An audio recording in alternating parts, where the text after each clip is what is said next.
No, mine's blue. I see Okay. it blue. Oh, well, there you go. Mhm. I got blue here. Yours is I black. see fields of green. Yes, Yeah. there you go. So is mine cooler then? Is that what it is? My the portrait one is blue, but the landscape one is black. Oh I mean, wow. I'm not in Okay. mourning. Anyone that's watching, just so you know, what does it look like on YouTube? Let's have a look. Yeah. I don't know. Yeah, no, I'm not sure. I don't Okay, know. But now I'm getting let us know. crackling and stuff. I don't know if it's on my end Ooh, or it's not my if fan, it's is it? or if it's going out over everything. I can hear a little bit, only a little bit.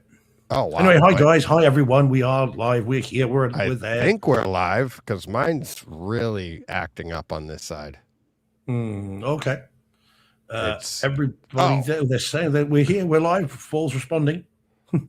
Yeah.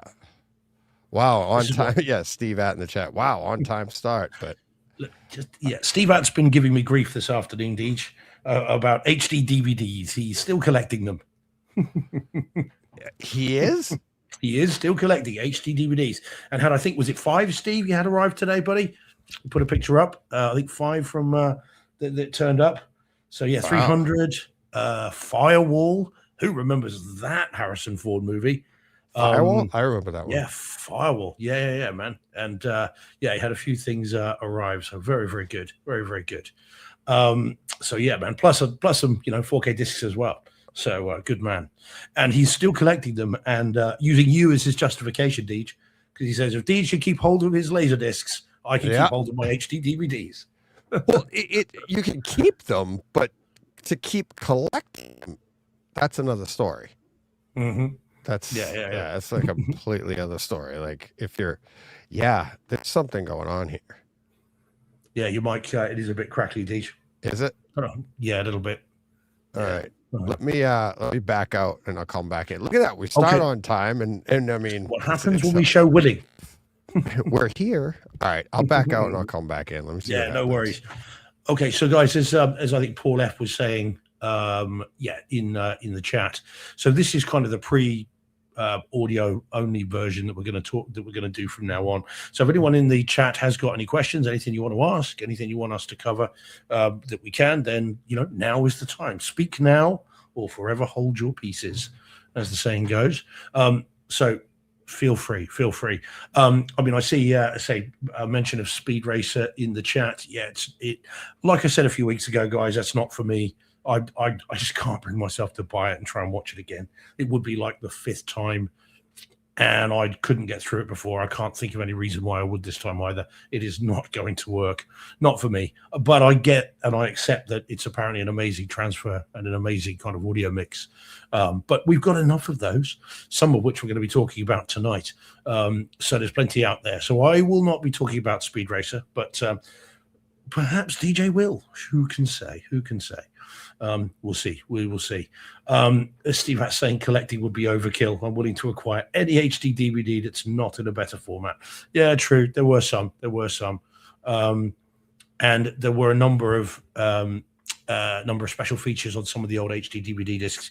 300 in particular, I think, had you could watch the whole movie with just the blue screen, and then you could watch it as a finished movie, which is quite a cool experience. I think we did eventually get that on Blu-ray, but it took a long time, and that didn't make it onto the 4K disc from what I remember either. So, these things happen. John Mentor saying, I just hate the number 5. Well, I'd like to say. But yeah, so if anyone's got anything you want to cover, anything you want to talk about, Captain AC3, Spider Noir, wait and see. We're going to be talking about that fairly soon. We are going to go through Spider Noir and a few others, some kind of newer horror, some older horror as well, and some stuff that we've both seen this week. So yeah, plenty to talk about. Paul, that I hear that, mate. So Paul's saying I have another suggestion. You and Deej tease one movie to do that you'll do the following week, so we can watch it and ready. Just a thought. We've talked about that before, Paul. All right, this is something that that DJ and I talked about not long after I joined the show. And the problem with doing that is we like to tease stuff that we're going to watch and hope that we can, but the worry has always been that it then becomes homework. We like to watch what we're in the mood to watch and then get really excited about talking about it. Whereas if we then say, oh, everyone's going to watch this for next week, it then becomes a chore rather than all kinds of fun, which is what we want to be about. But yeah, we've been teasing the last few weeks little things for the next week, stuff we've already seen, that kind of thing. And I can tell you now, there is one big one that we've both seen that we'll be talking about next week, which we'll tease again at the end of this. So yeah, should be good. But that's the reason why we don't do that, buddy, because we don't want to let people down and say we'll do it and then not do it. So there we go. But there we go. Hello. We've got to go out and say hello from Bristol in the UK. Hello there. There's someone here. Hi. Yeah, there we just go. down the road from where I am right now. So yeah, hello from Bristol indeed. I am back. Hey, Deej, okay, buddy? With a vengeance. With a vengeance. It's like Die Hard 3 all over again. Oh, yeah. A rip-roaring rampage of revenge, if we're talking about yeah. Yeah, I had to reboot the Roadcaster. Thing was just it was bad, all crackly in my ear and everything. I'm like, yeah. So John Mansour is just saying that. So I'm just skimming through the chat, Deej. John Mansour says, what do you all think of the horror trouncing Mando at box office? So that's Obsession, which is still going strong at the box office, still climbing week on week. It's not reducing, it's getting more popular. And then Mando, unfortunately, is a bit of a dud, I'm sorry to say. Which seems a bit unfair. I think the knives might have been out for it a little bit, because it's not a bad movie. I mean, I get it might not be everybody's cup of tea. I understand that, but it's not a bad film. No, but people seem to be kind of targeting it a little bit. Although, I mean, talking about movies that had some hype and that are not landing, Masters of the Universe was all guns blazing a couple of weeks ago, and yet apparently they're saying that it's tracking for a very, very soft opening this weekend, which is a shame, man. I was really looking forward to seeing that. Yeah, but they're already saying it's. I am too, but that's 2 tickets. Well, that's right. So how many more do we need to buy to make it profitable? Yeah, we're our maths geniuses when we need them. Yeah, exactly. The Mandalorian thing, that actually doesn't surprise me. It's it was a TV show, and I didn't feel like there was a ton of excitement going into it. There wasn't a lot of buzz about it. Like, what's this going to be like? And then, the people like us that are fans of the show, of Star Wars, of all that, it's like, yeah, okay, it was nice, it was fun, had a good time, but it wasn't like, I didn't hear, including us, say you got to get out and see this. Oh my God, this is revolutionary. It's going to change the whole landscape of Star. It's nothing. It was always like, oh, that was nice, which is more of the same, isn't it? Yeah, but even just saying it like that, it's kind of. It's almost like the nail in the coffin. Like, yeah, it was nice. Like, no, you either have to love it or hate it to get. Like, if everybody came out and hated it, that would make a bunch of people just go, why do they hate it so much? I got to see this, right? Train wreck effect. And it's like, but if everybody loved it, you're like, oh my God, I got to go see this. And I feel like even Masters of the Universe is kind of getting that vibe as well. Like, okay, He-Man? They're doing a He-Man like that. I didn't. It's I'm excited for it, but I don't feel like the buzz for it is a big deal. True, and I'm not sure the buzz, the demographic necessarily for it is enough for them to have spent $175 million on it. So of course it's got to make like 600 million to break even. Yeah, I mean it doesn't. I mean, look, you and I, people of a certain age, loved it. Either the toys or the cartoon or both. And, it had been waiting since 1987 for another version of it, another live action version. But I wonder whether there's enough of us to make that worthwhile. And I do wonder, although I have done my bit, Deej, I have a confession to make in respect of Masters of the Universe. I was talking about the Masters of the Universe Sippy Cup, Power Sword Sippy Cup thing last week. Yeah. It's not coming out in the UK. We thought it would, but it's not. And Jordan and I, who've been DMing about it, think we've got a theory, which is sugar content. Because over here, you can't sell certain things because of the amount of sugar in them. Sugar. And if you go to that large, the content would get exactly. Big. It's 40 ounces is about 2 pints in the UK.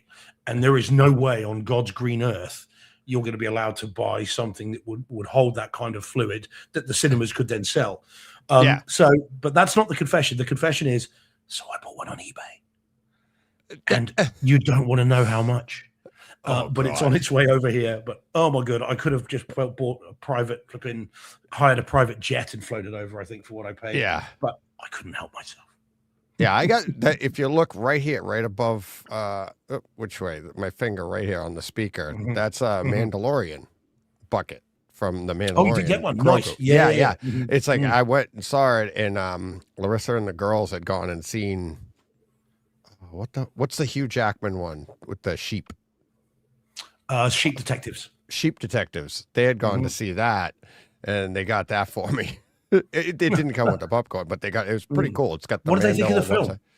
Sheep Detective. I was kind of Yeah. jealous of that one because I wanted to see that one. Mm. I do want to see it. They said it was good. It was good. Yeah, it's an unusual Yeah. movie. It kind of people I think have gone in thinking, oh, it's Babe, you Yeah. know, with a thing, but actually it's apparently a bit more nuanced than that. You know, Yeah, there they is said it was death in good. it. People, Yeah, know, it was purchase the sad. farm, It if was you give the sad, expression. and yeah. Mm. I saw when I saw the trailer for that one. I'm like, that's what I said. I'm like, they went and saw that, and that was back with the Mandalorian thing, and that's like, I'm like, oh, I wish I could see that too. I haven't had a chance to see it, but I'll see that when it comes out at home. Yeah, I will. But sort of think, yeah, but yeah, it looked really good. It's like, and you see it in the trailer, like Hugh Jackman dies like right at the beginning. Like, but the trailer looks hysterical, right? Like it like it didn't seem that sad. Like, you know, he dies, so you're like, okay, that's over. But they said like some of the stuff that the animals go through and everything is pretty sad. So it says really good, really good. yeah. So I'm looking curious forward to to see it, but not in the Yeah. theaters. I'm fine. I can Yeah. wait for home video, as it were. But yeah, I'm looking forward to giving it a try. I must admit. I have one but- for you this week. Here's a question that we can Okay, talk okay. about later. I don't know if you've seen it, if it's out over there. It's on Netflix right now called The Crash. Have you seen that? It's a true story. This 17-year-old girl crashes a car, Okay. and two of her friends die in the crash. They're tried, or she's tried. Where are we talking? Is it the UK or United US? States. United States. Okay. It's over here, and she's tried. And if you can get a hold of that, it's not a show. It's a movie. It's a documentary on what happened. She's It's a tried. true and story, is it? Yeah, she's tried, Okay. found guilty. She's in prison now, serving 2 concurrent 15 years to life. Concurrent. They found her Okay. guilty of murder. Yeah. So I'd really like you to see it, and then because I am like angry, but I'd love to get your perspective on it from the prosecutor and how I feel like I said, I didn't want to get into it, but I watched this thing and I'm like, this is insane. People That's are it. talking about over here. That's it there. Looks to be it. Yeah. That guy Okay. right there. That's the prosecutor. Yeah. And I have issues with him. I'm like, That's okay. I have issues with most prosecutors. I was like, I'm a car painter, and I feel like I could have defended this poor girl better. Well, a prosecutor, of course, is not there to defend. No, I know, but I'm like, I'm listening to this guy, and I'm like, you got to see it. It's like they have some like now. I'm going off of, like I said, let's not get into it this week. If you check it okay. out, we'll talk about it and we'll come at it because I have stuff from like real world experience. I have stuff from like it just didn't feel like it should have played out the way it has. Well, it'll be interesting because I mean, were these people passengers in the car? Yeah. Or did she drive the car into them? No, you'll see. They were all in the car. The car they said was doing like almost 100 miles an hour down this back road, and bam, right into a building. And they have video footage of it. And when I saw the video footage, when you see it, you'll hear it. And I'm like, no, she did not do this on purpose. I think, like I said, I didn't want to get into it, but you can hear it. And it's like they have evidence. They have the black box evidence of the car, and it's like it's full acceleration, no brakes, right into the wall. So they're just assuming she did it on purpose. I go, no way, because you can hear the car screech, and because it comes to a T, it's like a stop, and you can go left or right. Obviously, she went slightly right into the building, like it's straight across into the building. But the thing is, and I've done this in a car, and if you don't know how cars work, you don't know physics, My belief is they're screwing around. She's a 17-year-old girl, and she's thinking, and I explained this to Larissa the other day. I go, I knew a woman that I worked with. She was my manager, and she was probably only like 6 years older than me when I was a kid, right? And she had a Toyota Supra, and she literally said to me, she goes, I just want to take, she loved cars. She loved fast cars. She owned a Supra, and she goes, I just want to take it down the highway, get up to 100 and jack the wheel. And I'm like, no. I'm like, what do you think is going to happen? She goes, I just wanted to see what would happen. I go, it'll keep going forward and then it'll rock. Yeah. I go, you would hope it would keep going forward. And if it catches, you're going to flip it. Yeah. Right. Yeah. But but that's the thing is people don't understand. And that's what I'm thinking. This 17-year-old girl just got her license, has no idea that when you're doing 100 and you turn the wheel, the car isn't going to turn. And you can see it, you can hear bang. It's that quick, and they go right into the wall. And they keep saying like, "Oh, see, the black box on the car. It's like full acceleration, no brakes." Then why did the wheels squeal? You can hear the it marks on the road. Briefly, like no skid mark, just little whoop, like because you can see her try to get the turn, and she just goes right into this building on the other side of the intersection. And the lawyer in me, Deej, has so many questions. But here's the thing. When you watch this, and like I said, I'd love to get your feedback on it. When you watch this, it's like, over here, it's like innocent until proven guilty, blah, blah, blah. And you have to prove that she did. The evidence that they use, that the prosecutor is using, is not even circumstantial. It's like BS. The evidence that he's using to build his case against her has nothing to do with the case. And there's nothing there. Like, how do you get to it? How do you get to murder? You know what I mean? It's like, okay, vehicular homicide, reckless endangerment, all of that. Absolutely. I mean, I'm not saying she's innocent, but how do you get to murder when she's in the car? Yeah, well, quite. You see, it would be, I mean, obviously, again, we'll talk about it when I've seen it, but the lawyer in me says immediately depends on the definition of murder. You have different degrees of murder. We don't have that in the UK. Yeah. So we have murder, you have manslaughter. There is causing death by dangerous driving and death by careless driving. But just the only way I think you'd get charged with murder in the UK for a vehicular thing would be driving into someone. And funny enough, we had that happen a couple of years back with a football parade. A lot of people here, and just this madman just drove a car through these people, and he was convicted of murder. But if you're in the car yourself, in the UK, the prosecution have to prove when it comes to murder that there was an intention to kill or cause grievous bodily harm. Yeah. And that's quite difficult to do if the car isn't going to then back that up. They'd be much more likely to go with death by dangerous driving on something like that.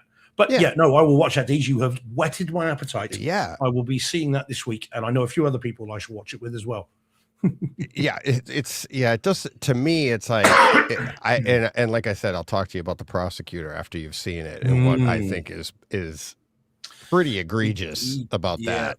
It's DAs and stuff that require being have to be voted in and all that kind of stuff is such an alien concept to me. I just don't get that at all. Part of it. That is like he always seems to be.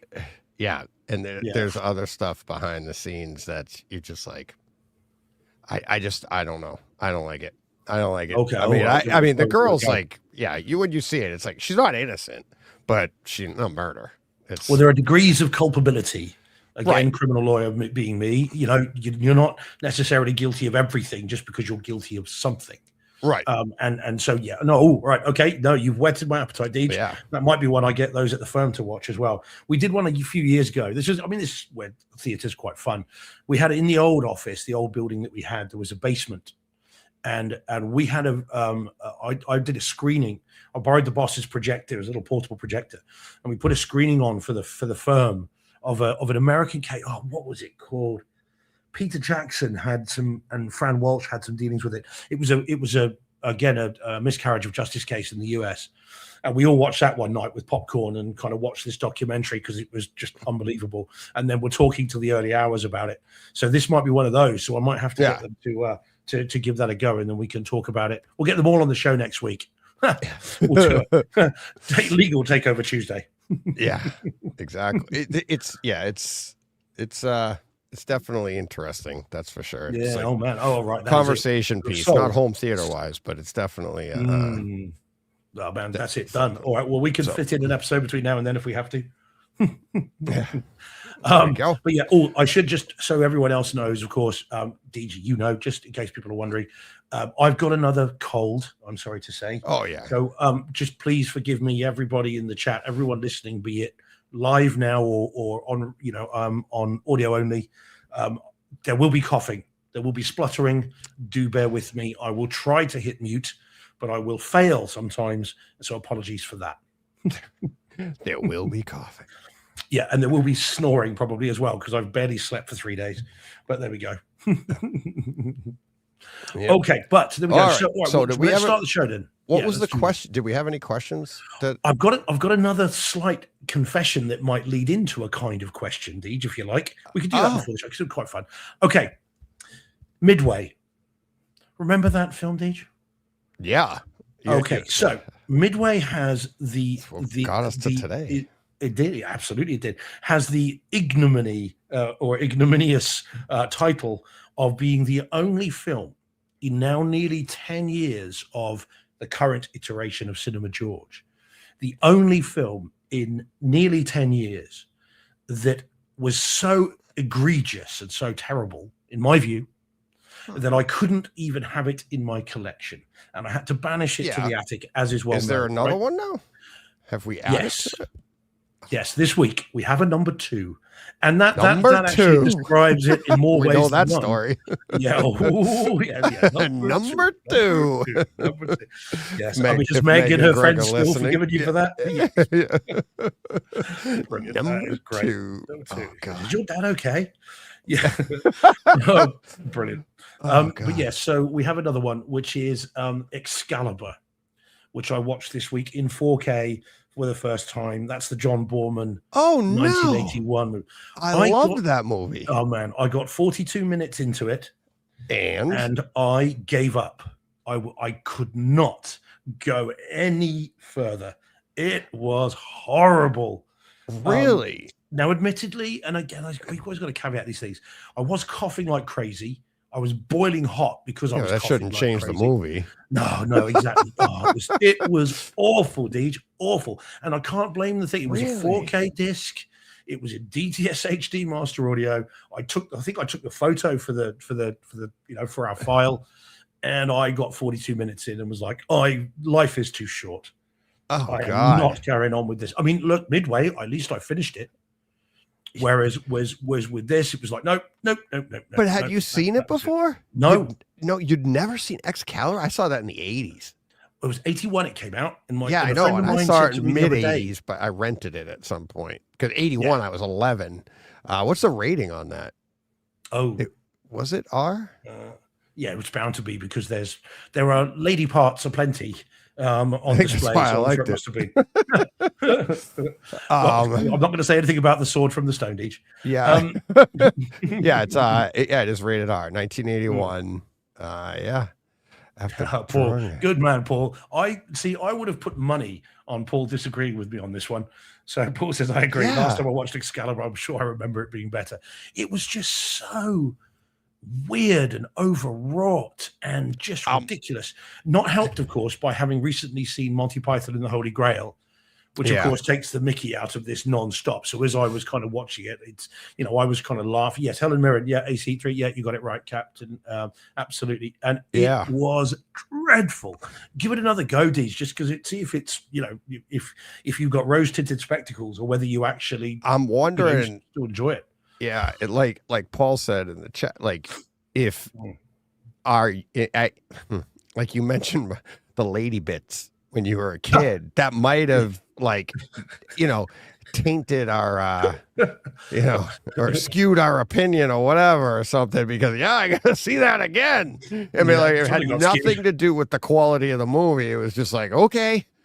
And now as an adult, knowing movies and stuff and being like, okay, that was not worth the lady bits. It was not worth it. Yeah, I've seen them. Not worth it. So I'm wondering, because I'm like, I've always liked that movie. I've always remembered it fondly.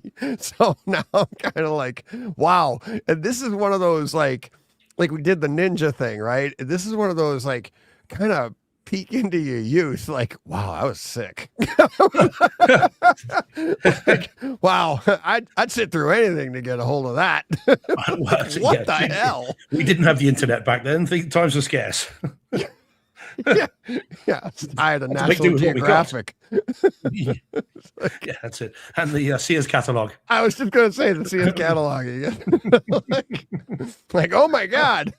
Yeah. Oh, I'm sure it may be, but I genuinely don't think I will ever see that again. And the disc has been banished to the attic. It has been. I did enjoy Midway, and I liked Midway, and there were no lady bits. There you go. Well, that's it. That's probably the better movie then. That's got to be the better one. Yeah. Paul is saying here, Paul F. we need an intervention with Steve. Excalibur, Speed Racer, and Midway. Maybe you're becoming a grumpy old man. Yeah. Hey, maybe. No, I think I well and truly am. But then, when I look, I've seen movies since Midway that I really didn't like, but have still gone into the collection. And because I can see that I would at least see them again. But this is the only one that was so annoyed me. That I was just irritated by it to the point where it's like, nope. And not only did it get banished, it didn't even get finished. And that's the first time that's happened in Cinema George that I've turned off a movie and not gone back to it. Just no. That's interesting. So oh man, have you ever had one like that other than Judge Dredd, which you still finished, didn't you? Oh yeah, you didn't turn that off. You did watch the whole thing. Because it was Stallone. I was trying to give it the benefit of the doubt. I'm like, it just never paid off. It was like that was one of those movies that was like back in the 80s when you watched a show and you're like, they're not finishing this up in time. This is going to be continued, and you hated that back then because now you got to check it out next week. Well, this one, like Judge Dredd, was like, yeah, they're not going to save this. Like, no. It's a 2-hour movie, and we got 20 minutes to go, and it sucks. Like, so yeah, not a good one. It wasn't good. It was not good, and I was lucky enough to get to return it, and that was the only movie that I've ever returned. Not only did I not keep it in I didn't put it with my collection. I didn't want it I didn't want it near my collection. That's how I am with Midway and with. Yeah, but you still own it. You still have it. Yeah, I went back and went, I'm sorry. This is horrible. Please if you don't give me my money back, that's fine. I get it, but it's got to be worth the try because this sucked. And that was a lot of money too for Laserdisc. That was like $40. But that was a store that you frequented a lot, wasn't it? So Dave was great with me. It's the only movie I ever did, ever. And he was like, oh, no. Yeah, no problem. So, see, Jordan is more of a man than I am. I'm happy to say this. He says, I finished every film and TV show I've ever started watching. And I've seen every U-Bowl film. He famously makes very poor movies. So, fair play, Jordan. I admire your dedication, buddy. I'll tell you one here that it's good, great movie, iconic movie. And this was back when I was trying to do, when I was doing the show by myself, and I wanted to stamp stuff out, and I would have to go through it. And there were a few that I would do, and I sat down and I was like, I can't do this one. I'm not excited about, and these are all movies I had seen, but there's one in particular that's never been reviewed here on this show that I know of. What would be funny? Like, you did do that. Oh, okay. It took me 2 tries then. Twice. Yeah. No, I'm pretty sure I never went back to this and did it. I do like the movie. I've watched the movie, but I couldn't stamp it out. It had dropped, I think it dropped in 4K. I'm pretty sure I did it on Kaleidoscape too. So it might have been early on. Let me see here. But it was one I tried to do, and nope, not on Kaleidoscape because I don't own it on Kaleidoscape. So I bought it. It was 4K, blah, blah, blah, all this, and wanted to see it. And nope, I just couldn't get into it. What was, go on then. Speed. I liked the movie, and this is kind of a peek behind the curtain on like what it takes to do those reviews where you sit down and you stamp it out and you do that. Like, you have to be like me anyways, right? It's like Shane's doing it now. Shane does a great job. He's kind of taken that over. Not taking it over, but he does his version of it. But he doesn't stamp the whole thing out like I did. But he does. He does timestamps, and he's like tells you what to look for, which is awesome. But to do it the way I was doing it, where there, like, I was looking for nuances, I was looking for like anything that like really jumped out at you. Remember boxes of popcorn, all that. You have to be really enthused about that. Otherwise, you're just gonna sit there and like, you know me, and it's like I can't talk and be like, so I watched Speed this week. It was really good, really good. So, and then let's get to that first scene, and like people would just like that's like listening to Dolby paint dry and Dolby Digital. Yeah. Right. So I have to be really excited. Otherwise I can't do it. And I'm watching this and I'm like, I thought the grain wasn't very good. I didn't like the picture. I was just like, I like the movie. It's iconic, but I'm not like, I couldn't get into it to review it at that level. So I stopped it and I had to find something else. And I was like, oh no, because I was all excited to do it. And then I got into it and I'm like, no, yeah. So yeah, it's a hell of a film. Kind of like that. Yeah, it's a great film. But I could probably do it now with you. Like you and I sit here and be like, we go back and forth with it. But to actually sit and break those down, you need to, you got to be really excited to do it. Oh, yeah. You've got to want to do it. Okay, so Captain AC3 says something which I am genuinely surprised about. Who says, Gareth Edwards' Godzilla. Sorry, not for me. That's the 2014 Godzilla, I'm assuming, Captain. I'm surprised at that, buddy. That film is awesome. And I mean, whatever else you think of the movie, the home theater experience in the 4K and Atmos disc is a room rearranger. It's an absolute beast. If you'll forgive the expression. that movie is incredible.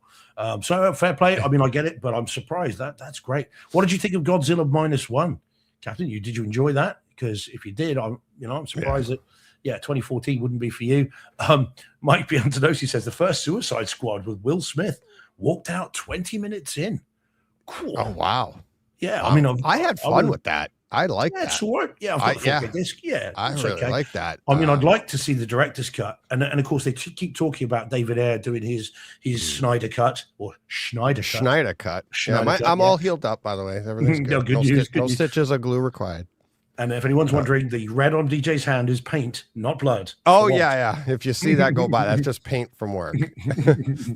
But yeah, no, I would like to see David Ayer's version of that. And at one point, until really very recently, he was constantly tweeting about it. He was retweeting it, tweeting it. And I thought it was building momentum, but that all seems to have gone. I mean, I don't think he's actually on Twitter anymore, but it all just seems to have kind of faded, which is a shame because I would have liked to have seen that. I didn't hate Suicide Squad. I preferred James Gunn's version of it, but I didn't hate it. I thought it was right. There was some fun stuff in that movie.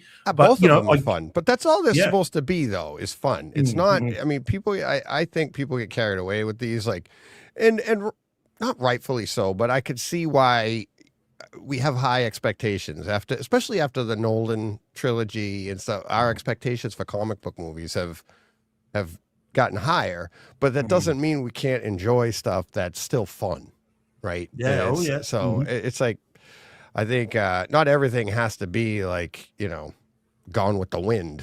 It's like, or Casablanca or something. Yeah. That's a very apt thing to refer to, Deej. What's that? What's on screen? What's on our screen? Casablanca. I think we're going to be revisiting kind of 40s noir, aren't we? Oh, yeah. Yep, absolutely. Yeah, that's show title coming up. We haven't even gotten to the show yet, have we? No, let's kick the tires like the fires, indeed. Let's do this. All right. Let me find the media here that I got. See, this went so much better.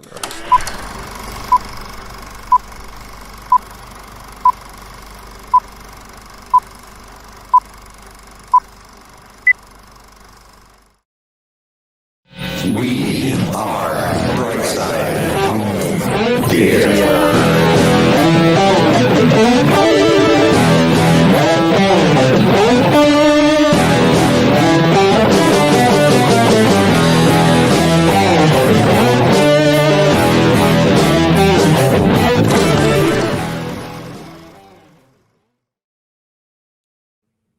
Hey, home theater nerds. Welcome to the Bright Side Home Theater Podcast, a multi-award winning giving and receiving home theater podcast that's all about the experiences, the sights, the sounds, The scenes.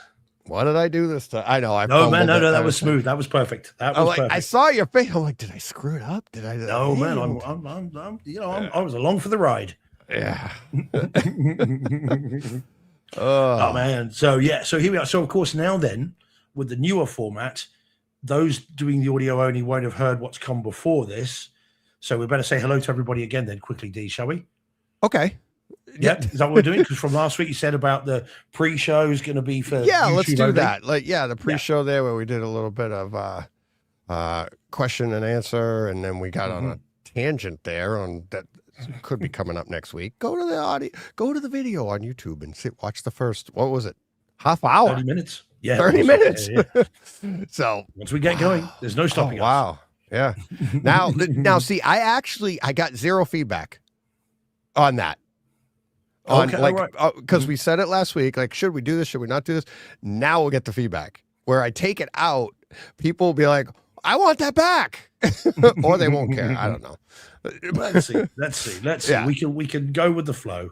Yeah. That's absolutely fine. All right. Well, let me say hi to the people in the chat because I think we've got some newbies in. Certainly some new people commenting initially, at least. So we should say hello to them. So Old School Kung Fu Films was in first. Hi, buddy. I don't know if you're still around. Hopefully you are. Captain 83's in. Hey, buddy. Steve At's in, as we know. Paul Hertz in. Hey, Paul. And we've got Mike Piazzadosi. Dom's in. Bonsoir, Dom. Hey, buddy. And who else? Right. So then we can start getting through to. So John Mansour's in as well. Hey, John. Good to see you again, matey. And then we've got Nolan Jackson saying hi. So hello to you. Someone new, I think. And Blind Guys Indeed. There we go. Excellent. Oh my God, I got a story about that. No, we'll go. Well, let's do this one then. And then Ariel Alanis is in as well. Hey, Ariel, how you doing? Well, so another new one, as I said, another last shot 817 saying hello from Bristol. So that's just down the road from me. So I'll just shout out the window. Hi. Hopefully they can hear me. Just wave. Yeah, and then we've got another one saying time pass Erwan CI. Hello. C. Yes, hello. So hello to you as well. Hello. Is this thing on? Hello. With a question. Goodbye. Yeah. I don't know. And then a slightly cryptic Sigan Bezabranzi. Until we meet again. We just started. Can't get away that easily. Yeah. Did he say that at the end, like we were saying bye, like it was the end of the show? Yeah, maybe like when we were actually starting the show. Is that how long Could have did been. he say that? Yeah, maybe. Yeah, that's quite a while back. Yeah, and then we've got Figure It Out 4526 says Denmark is watching. Okay, well that's slightly creepy. All right, hi Denmark. All right, okay. We'll be on our best behavior. We will do our best. That's it. Absolutely. We don't want to cause an international incident. No more than we normally do. Yeah. Fred's in as well. Hey, Fred. Yeah. Hey, Fred. There we go. All good. And then did I see? And Elihu Diaz is in as well. Hey, buddy. Buenas tardes. So he's in. And then, and then plenty of others. The chat's rocking, Deej. Absolutely rocking. So again, hi everybody. If you're in for the first time, as a number of people have or seem to be, then just say hi. Always nice to find out where we're going from. And if you're a penguin in the Antarctic, we really want to hear from you. We're anxious to tick that off our little list. So let us know. Yeah, absolutely. I was trying to. We'll send you a bucket of fish. Oh, with bright side on with the Mandalorian bucket. There you go. Right over there. Right. Full of fish. Right there, right above my finger. Mandalorian. I did have them on sale in the theater that I saw it in, and I nearly bought one, but I've bought a number of them recently, and I thought, when I moved out of my house, oh my God, I had so many buckets, so many cups, and I was like, I can't keep all. What am I going to do with this? And now when I buy them, that's all I picture is like how much crap I had to move. I did save some, but they're in boxes now, and it's like, oh, okay. So, yeah. I'm surprised you didn't pick up the Maverick helmet. That I am surprised you didn't get, knowing your love. I don't have a lot of spare change right now. No, for that stuff. So, yeah. Alrighty.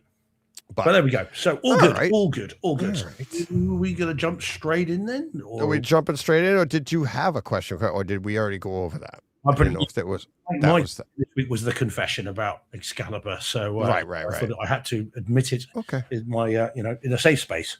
Yeah, and then we had our conversation for probably next week. We'll pick that up what we talked about earlier, so maybe we'll get to that next week. Yes, But all right, you want to get right to it then? We'll get because there's quite a bit to talk about with this one, I think. all right with this one. All right, Oh, yeah. all right, here we go. Okay then. Right. Well, I'll intro this one. Should I, Deej? Sure. This one? Yeah. Okay. So this is Spider Noir. Spider Noir. Actually, you never hear that, which is, I think, No. disappointing. Yeah. So this is the new Amazon Prime series just dropped, Spider Noir, which of course is based on the character we saw in Into and Across the Spider-Verse, and with Nicolas Cage. And this is an 8-episode mini series, which there's no getting away from it. It's in the title. I mean, it's homaging the noir movies of the 40s. Yeah. And although you can choose with this whether you want to watch it in black and white or in color, which is a very cool feature actually. And honestly, I think it's one of those things that might attract more people to streaming actually, because this is quite a fun little thing that I don't think a lot of people would do on disc, because you don't often get. I mean, you certainly get noir versions of movies, don't you? We had Mad Max Chrome, didn't we? The Chrome edition. Yeah. We had Logan. That's my favorite one. Yeah. So, but they were on separate discs if you buy them physically. So you couldn't switch between them easily. Whereas with this, you can do it with one push of a button. You know, you could just flip between them. Yeah. And I did quite often. Yeah. So story, Ben Reilly, not Peter Parker, which is a contractual thing. There's been lots of talk about that this week. So Ben Reilly is a detective. Now, I don't know when this is set, Deej. I don't know if you could help me with when this is set. What do you mean when? Well, I would have thought it was in the 40s. But it can't be. No, the Depression. Because well, that's the thing though, but they're talking about what I took to be the Second World War, and they say it ended 15 years ago. Oh, it's World War One. I thought they were talking about the First World War. War. They talk about the Nazis. It's okay. So it is odd. It's a bit weird. I mean, I was thinking it was the 40s. I take it that it could be the 30s because they do talk about times being tight and these kind of Depression era and things like that. And yeah. Absolutely. There was one particular scene that's not really a spoiler, but I thought it was really well done. It's literally, if you haven't seen this yet and you see it, you'll see it and be like, oh yeah, DJ's right. That's interesting. Or maybe you won't think it's interesting, but I did, because it's supposed to be during the Depression era, and a character makes a ketchup sandwich, which literally came from the Depression era. It was like you take bread, ketchup, and it's like I remember hearing that from I don't know if it was my grandmother or my mother or something. It was like we were just happy, and that when I saw that, I was like, only in this would it, not only in this, but in a show or a movie that took place during the Depression, would that even make sense, right? Like, who does that? And it made sense, and it set the time. To me, that set the time period. It helped set it, then, which it did, and there's also mention of Hooverville, which of course were these pop-up shanty towns where people lived as well, which again I think was something during the Depression, because there's mention of that in Cinderella Man, which I watched not that long ago. Having said that, they're talking about Nazis. Now, there were no Nazis in the First World War. They were Germans, but there were no Nazis. So that could just be an oversight. It could. It also could be it's an alternate timeline too. So it doesn't have to be 100% accurate, and it could be like, oh, in this timeline. I mean, we already have. It's not Peter Parker, but it's a spider, and so it's like there's little differences, but it for my mindset, the more important thing to me was the Depression era, which is like the 20s, which would still make sense. Did I just do that?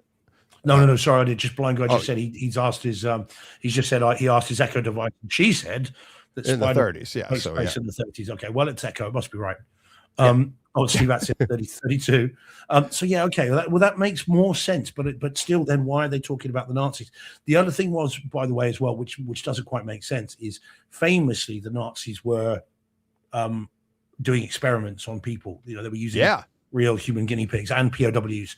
Well, and that's part of Captain America too. That's part of the Captain Exactly. America story. You know, Winter Soldier came from, and all the, and really, Red Skull and all of that came from the Nazis and their search. That's Indiana Jones. That's their, you know, they're searching for, you know, the Ark of the Covenant. They're anything to get a leg up on everybody else. You know, but they weren't doing that during the First World War. I mean, they didn't have POWs in that way either. In there, they didn't have concentration camps and prison camps like that. Excuse me. So that was a bit weird, but you know, that's fine.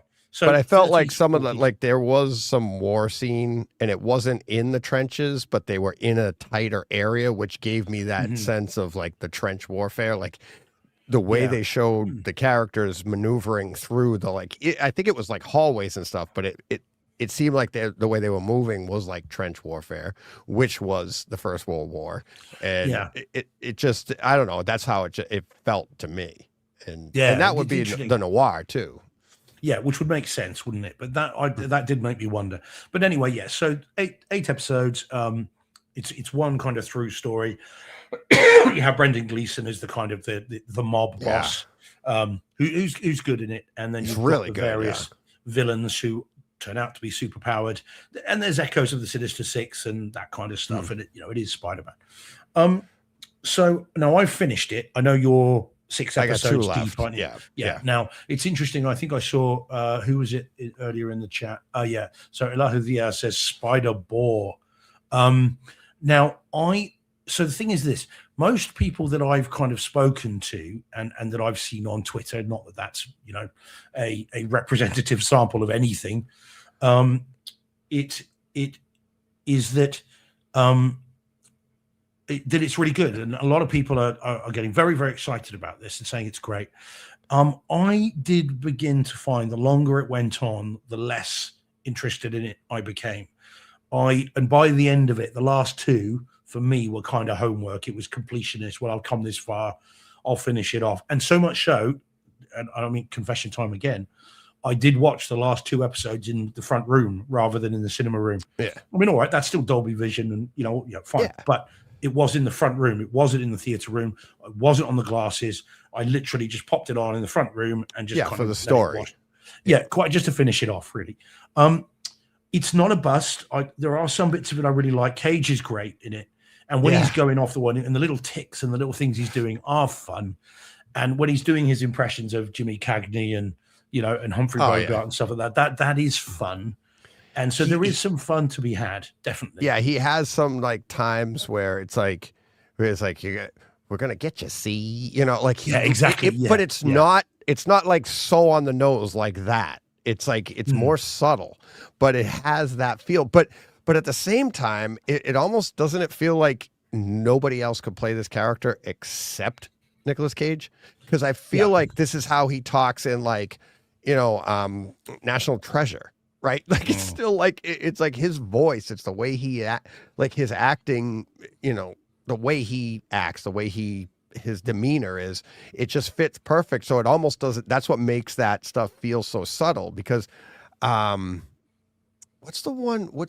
Where he acts like kind of crazy? It's a different movie, and when he goes, "No, we're gonna do that," and you're like, it's just so Nicolas Cage, and he does that a little bit in here. And it's but in that Spider Noir look, it's I also think if you look at the picture that's on the screen there, sorry, those are the listening audio only. Look, if you look at the picture from episode 1 that's there, that thing, I mean, he looks like Humphrey Bogart in that picture as well. He actually sort of has the look too, even facially, not just kind of the visual look, as it were. I think he's really good. I mean, some of the action sequences are well staged. There is some fun stuff in it, but I didn't love it, and I'd be lying if I said that I did. And I'm not sure I'd go back to watch it again, even if it came out on physical media. I'm not sure that I'd put myself through it. I'm glad I've seen it for the reasons I'm going to talk about in a minute, really, but more so than the story. But I'm glad I've seen it, but I don't. It's not a keeper for me. It's not one that I will revisit, and certainly not all 8 episodes. and and the people around me that I've spoken to about haven't been terribly interested in it, which is interesting in and of itself. I'd agree with that. I haven't finished it yet, but I don't, and from everything I've heard, I don't anticipate the ending changing my opinion thus far. You know, like all of a sudden I'll be like, oh wow, you were wrong. This is awesome. Because nobody, I feel like everybody that's seen it is kind of it's kind of waned as it's gone on. But it's kind of the genre too. It's just the genre doesn't set itself up maybe for an 8-episode arc or something like that. It's like a quick, mystery would be like, that's what this is meant for. I feel like the stuff that we're going to get to in a minute, I feel is like what really carries this so much. Now, I like what they did. I like the idea. I like venturing out and doing something different with a character like this, especially coming from, taking something out of the Spider-Verse and going in reverse, right? Now, instead of you went from an animated character that's never been seen live, and now you're bringing him to live action. Obviously we did that way back when, going from comic books to the screen, but now taking something from the screen and bringing it live at home, I think is really interesting. So it was fun. It's fun in that way. And it's not a horrible story, but I think the story is exactly what you would expect out of Spider Noir, and the whole idea of that. I mean, remember when we saw that in the movie and you were like, Spider Noir? You're like, what? And he's the black and white character in the movie, right? And it was like, so that was kind of cool. It's just, it was fun, but it's not something that you're like, oh my God, you got to see it. But the home theater side of it, though, it is something to experience. Yes. And we started to talk about it. We're bringing this, like, I don't know what your opinion was of the black and white versus color and which way you fall on it, what your opinion is. So I can't wait to get into that. I'm interested to see if we share an opinion on that or if we differ. But what did you think? What did you think? Well, let me just ask you straight out. Which did you prefer? Both.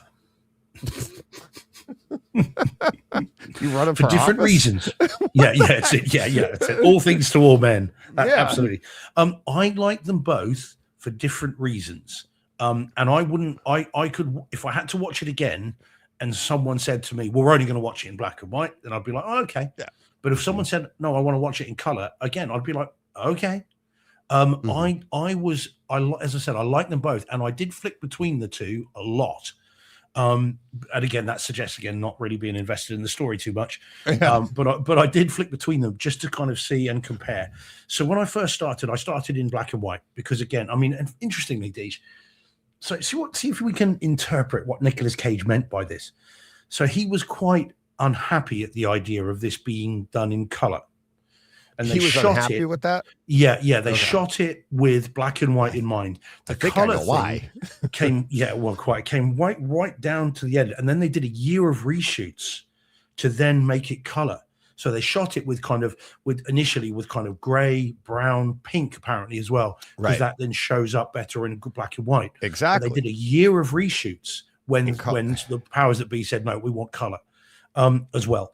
Now, Cage said, though, he said something quite cryptic. And in the interview I read, they didn't really follow up on it. And he said, I wasn't very happy with that because my performance was black and white. Mm-hmm. Now, what do we think he means by a performance for black and white?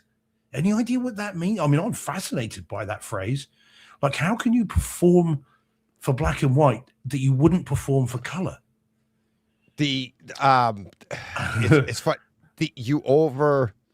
Almost like you overact, like because, and that's what I find interesting about black and white versus color. As I've said before, like with Logan and stuff, it's like black and white done well can actually like look better to me because your eyes are looking for more detail. Because you're not so enamored with, look at that pretty red, or like whatever your favorite color is, right? Look at the vibrancy in the blues there. Look at the the saturation of the green in his suit. You're not looking at that. You're looking at the light. You're strictly looking at the lighting, right? Now, as an actor, what I would imagine is you're acting like there's no color. They're concentrating on your face.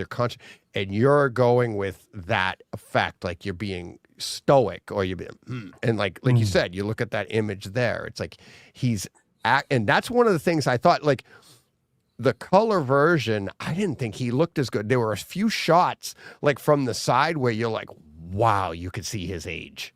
But the dead on shots, like you see here with the image on episode 1, he looks like a young Nicolas Cage there. It looks, because the lighting, you have to light things the right way for black and white. Otherwise it's going to look flat, where color is more forgiving. It's like you could see like shading and stuff a little bit different when it's color, because you can distinguish this is like my shirt. This is green, the blue of that. But in black and white, if you don't light it right, it could blend all together or something like. So you have to. It's all about lighting. Which for lighting, you're going to create a more dynamic image just in the lighting, so that you can separate people from the background, because color isn't going to assist you like that. And his acting might be like that.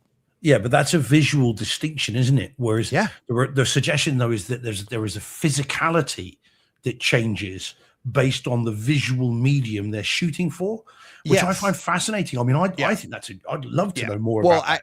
The other part is, it's like when we were talking about way back with the what was the Will Smith shot in 120. 60 hertz 120. Not John Woo. Was it Woo? No. It was the guy that did Ang Lee. Ang Lee, that's Ang Lee. Gemini Man, wasn't it? Yeah. And it's where it's such a high frame rate in the detail, and it's like when you over enunciate and you overact and stuff in that high frame rate, it's like it's really evident. You're gonna see, like, you see every little detail and all that. You're like, oh my God. And I think when we talked about that, I was talking about the scene from Friends, when Joey was talking with what's his name, and he said you have to over enunciate everything, and he's like petunias and stuff, and you would do that to get your point across, to act it out. Well, if you go in the opposite direction from like high frame rate, you go back down to black and white. I'm wondering if he meant like I'm overacted, like to really show and act and move in a way that is more suited for black and white. Because if you don't, like I was saying before, doing like Speed, it's like if I just talk like this, it's flat, it's not dynamic, right? So you over enunciate, you act it out so that it becomes more dynamic for the viewer and listener.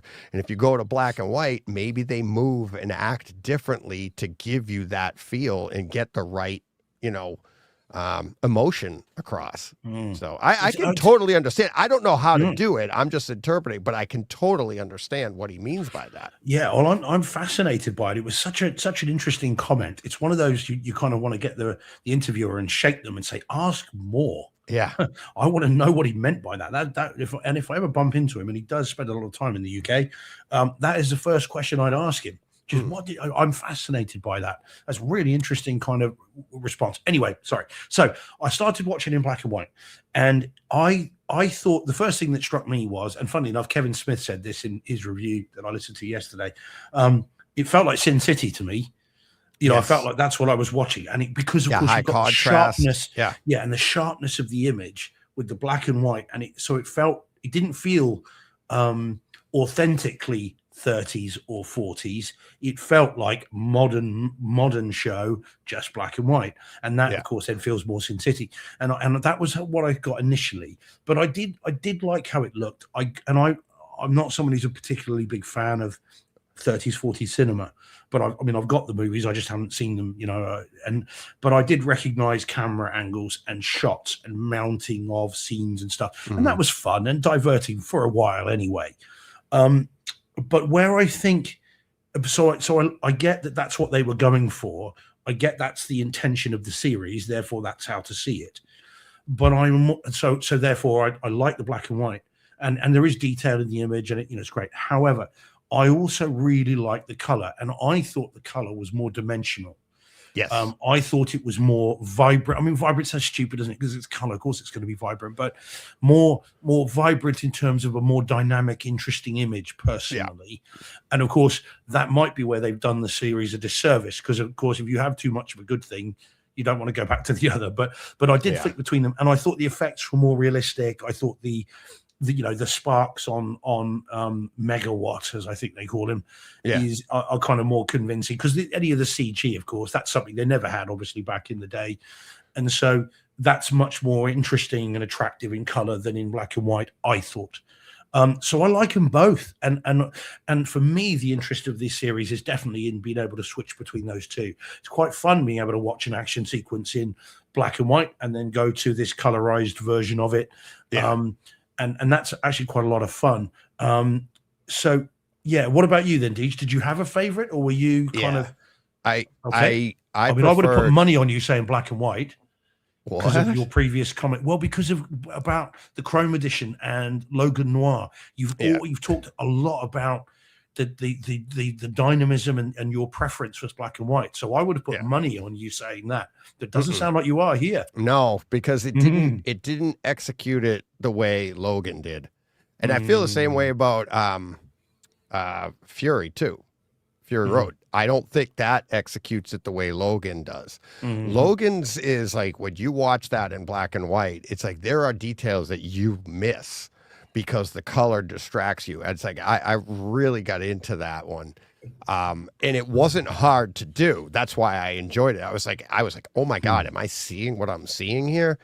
But this here, I felt you lose detail when you went to the black. It's nice. Don't get me wrong, because it gives you that feel of Spider Noir. It gives all that. But you lose a lot of detail. And it's like, and it kind of made me think, like, it was weird how it says Spider Noir, watch two ways: authentic black and white and true hue full color, right? I don't think it didn't feel authentic black and white to me. It felt like it wasn't lit as well as Logan was. Logan was like, it was so well lit. It was so well done that when you removed the color of it, it just made it that much. I mean, I think that's the way they wanted to show that in the first place. And I feel like the studio was like, well, we got to put out a color. You know, people would be like, you know what I mean? So it was 100% always supposed to be black and white. It wasn't a gimmick. It wasn't anything else. And the color was afterthought. Yeah. I feel like Mad Max Fury Road, I feel like that the black and white was the afterthought because the detail wasn't the same. They didn't light it the same way. So it wasn't purposefully lit for black and white. And I feel like here it was the same way. I don't feel like they meant this like 100% all the way through. I feel like they wanted to do this in color, and then it was like, okay, we'll also do this in black and white. And then, you know, it's gimmicky, it's this and it, and it is, it's fun. But when you jump back and forth, notice like some of the highlights, the details that you're going to miss.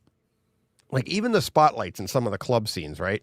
The hue, the rainbow effect in those spotlights is gone. The spotlight isn't, it's not even as bright. I didn't notice this. I forgot to make note of it, and I'm kind of mad at myself. Was the black and white in Dolby Vision as well? I think it's HDR 10 plus, isn't it? Because the color on mine was in Dolby Vision. It triggered it on the TV, but I couldn't remember when I flipped back and forth. I forgot to check. And I don't know if I'll have to flip. I'll have to I must report back. Well, on the TV I watched it on in the lounge, it was coming up with filmmaker mode, so it had figured that out. That was a high sense TV. Now in the cinema room, of course, I don't use Dolby Vision anyway, so I don't. Yeah, I never look for that. I'd have to look it up. but I'd Yeah, have to look and see if it triggers it because I get it automatically goes to Dolby Vision, tells me filmmaker, Dolby Vision, blah blah. So and when I went to the color, I would get the Dolby Vision. I just forgot to make note when I went to the black and white. But the other part that I liked about the black and white is I actually felt, and this is going to sound weird, but I felt like it was more, and I think some people said it in the chat too. It was more apropos to the time period. They shot it in almost that not sepia because it was full color, but it was kind of like not monochromatic either. But you know what I mean? Like it felt like it was shot in the 20s or 30s, and it felt like that's what the lighting was and everything for that time period. If you were going to shoot it that way, but the other part was there were scenes there that they looked and like they were showing stuff in black and white during the color, like they would look at something and it would be in black and white. Now, if you're watching this in black and white, you're not seeing that that part is in black and white. You know what I mean? So there was different things. There was so much more to take in, I felt like, in the color version. And I felt like the black and white version was just literally there to give you that noir feeling if you didn't have it. Yeah. I mean, they definitely shot the whole thing black and white. I mean, that was how it was originally put out because no studio was going to say, oh yeah, do a year of reshoots for no reason. You know, this was in, I think it was in Variety. I think I read it. So they had to go back because the studio then said, no, we'd like some color, please. And so they did a year of reshoots to then get this to a point where they could put in this color version. Yeah. And of course, Into the Spider-Verse, the joke is, isn't it, is that Spider-Noir is in black and white. Yeah. You know, no matter how colorful everything else is, he's in black and white himself. So that's the gag, isn't it? Is that it would be in black and white. I mean, I suspect, hard to say. I suspect it's a studio diktat, which is black and white. Who's watching black and white these days? We need to have a color version because that's what people expect. And so it's you either do this or else. So they've then gone and done that. And as I say, Nicolas Cage is not happy about the fact there's a color version. Well, so like I said, I think in those shots, he doesn't look as good. Like some of those shots in the color, he looks aged. You could see the side of his neck, the makeup and everything. It's like, I thought there's a lot of detail to take in. I mean, I thought that, the 4K part of it, HDR aside, I thought, especially in the color version, there's a lot of detail, his face, the costumes, the masks, everything, all of that. Yeah, the webbing as well, which is black, which is interesting. Yeah. So the webbing is definitely more detailed. Also, if you look at Flint Marko and the other guy as well, who they, because of course they've got facial prosthetics, that's a lot more detailed and stands out a lot more in color than it does in black and white. You can, and you're thinking, well, they were trying to get something across about the character with that. So if it stands out more in color, then actually that is actually undercutting the black and white, I would say, because it definitely stood out more in color than the other one. So like I said, I think they both have their merits. I was perfectly happy with either and either, and but I did like having the choice. And fair play to Amazon, I suppose. I know people don't say that very often, but I will. At least they gave us them both at the same time. There are some companies who would have gone, here it is, black and white, and then waited 2 years, even though they'd done it, and then gone, oh, now you can have it in color. It fair play to them for dropping both same time. Have at it. Good on them.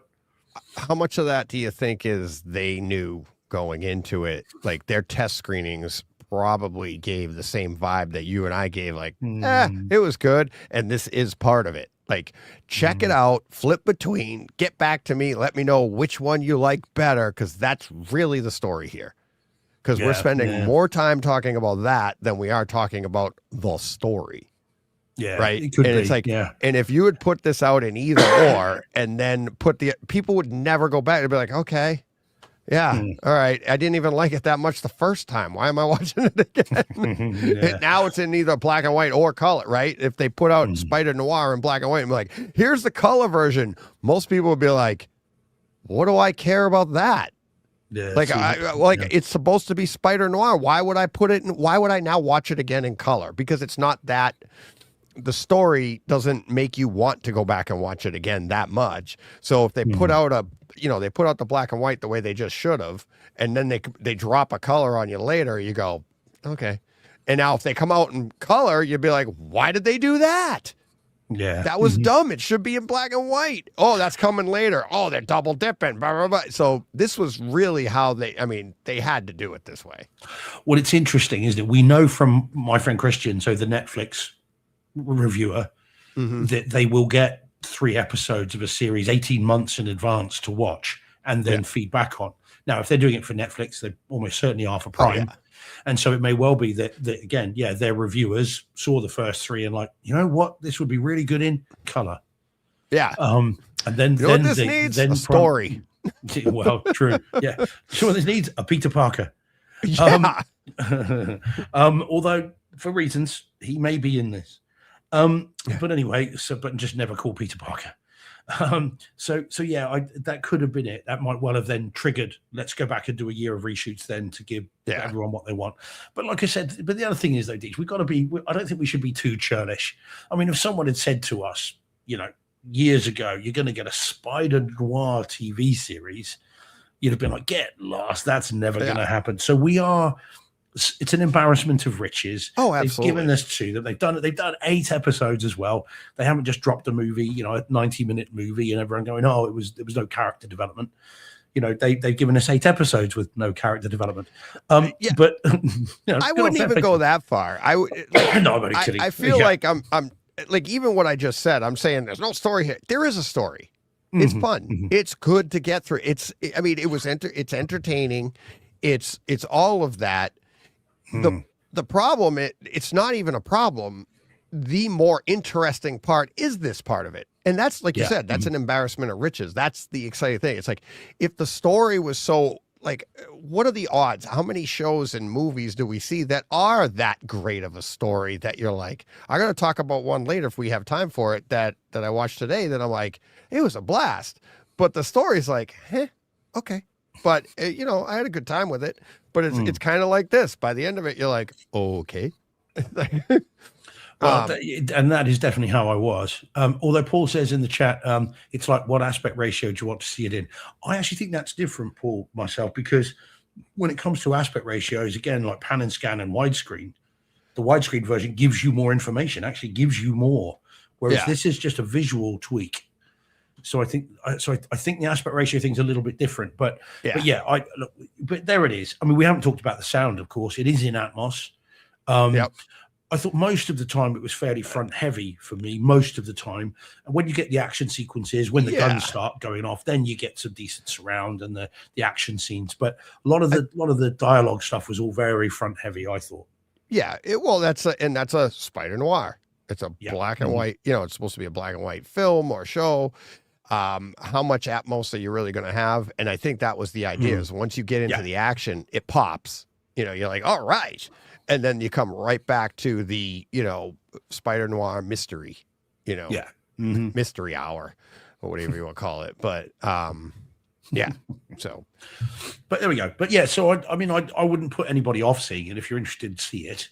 But I think we'd say try both, though. Try the black and white and the color one. Oh, definitely. Experiment and see what you like best. Yeah, absolutely. Speaking of, it's funny, you just mentioned aspect ratio, and the other day I saw John Thompson. I meant to text him, and so I'll say it here. I haven't even said it to him yet. He said something on Twitter that I didn't understand, and I don't think he made sense. And it's like, yeah. So somebody was talking about what were they showing? Was it Dune? They were showing 2 different aspect ratios of the new Dune in IMAX, and it was like, okay. They had it in the widescreen version, right? And then they showed the IMAX version, which shows you more detail, right? There's more stuff to see above and below what you saw. And John had tweeted back at somebody, had said something about it, and he was like, yeah, they don't know what they're doing here. He's like, meaning the widescreen, he goes, you got to understand that's wider. Something like that. And I was like, what? No, it's not wider. It's like this.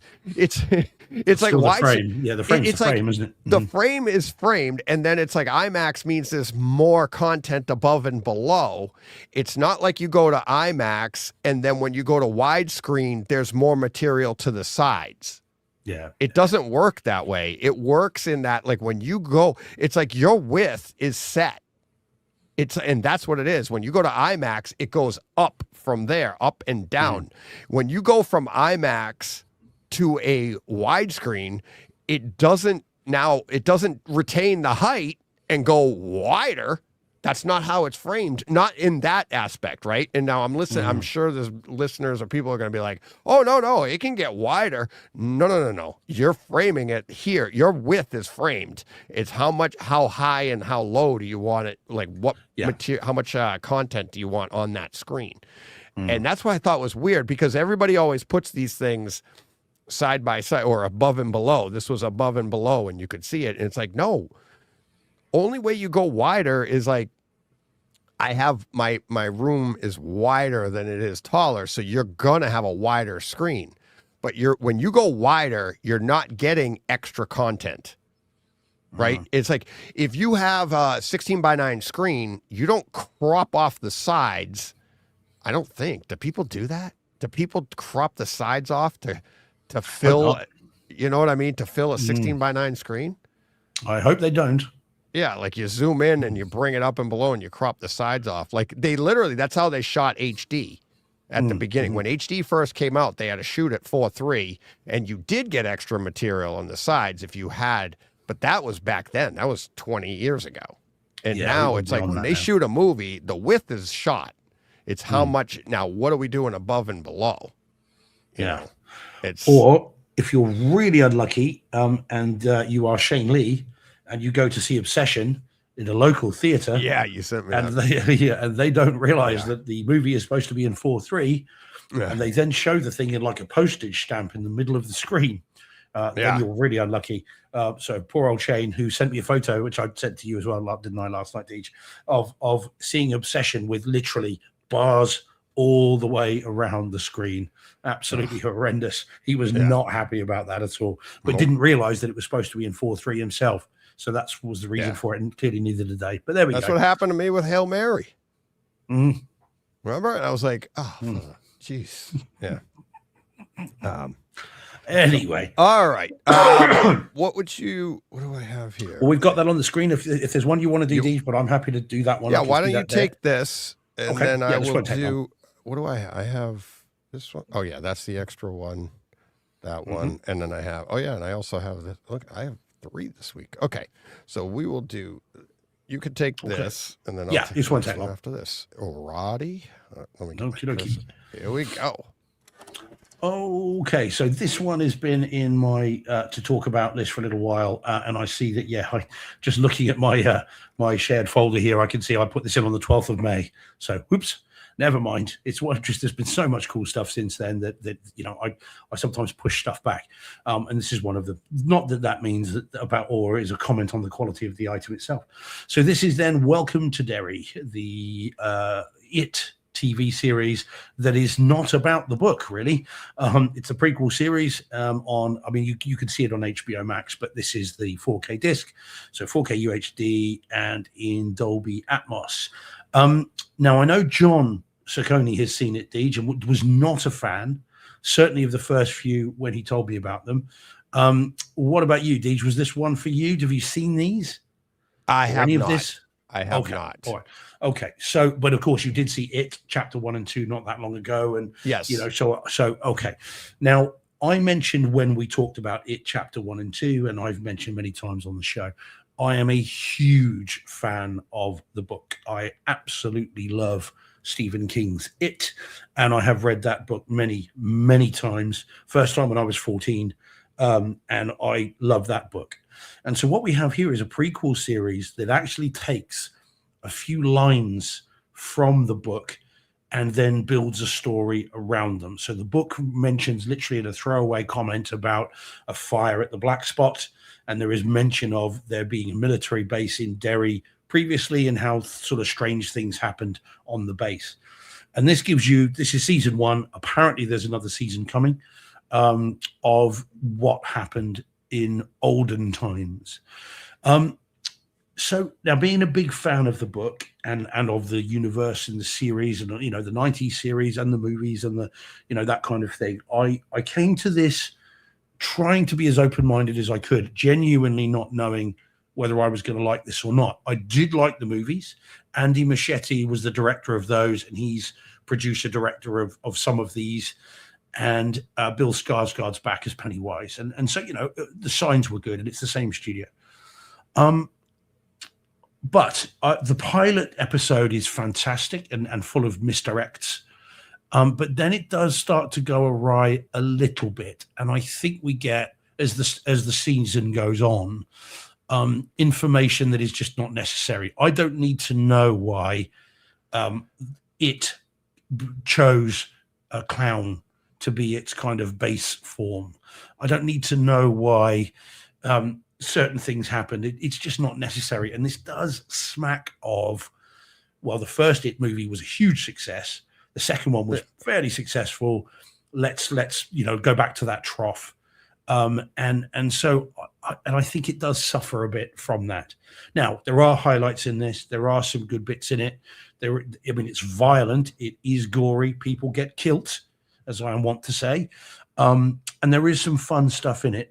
And there's also some connections, by the way, fun connections to other Stephen King books and movies that were not in the It book. One particularly fun one for those that like a certain hotel with Jack Nicholson. But there are various different things. And so there is fun to be had. I did enjoy it overall. But again, I think I didn't particularly love it.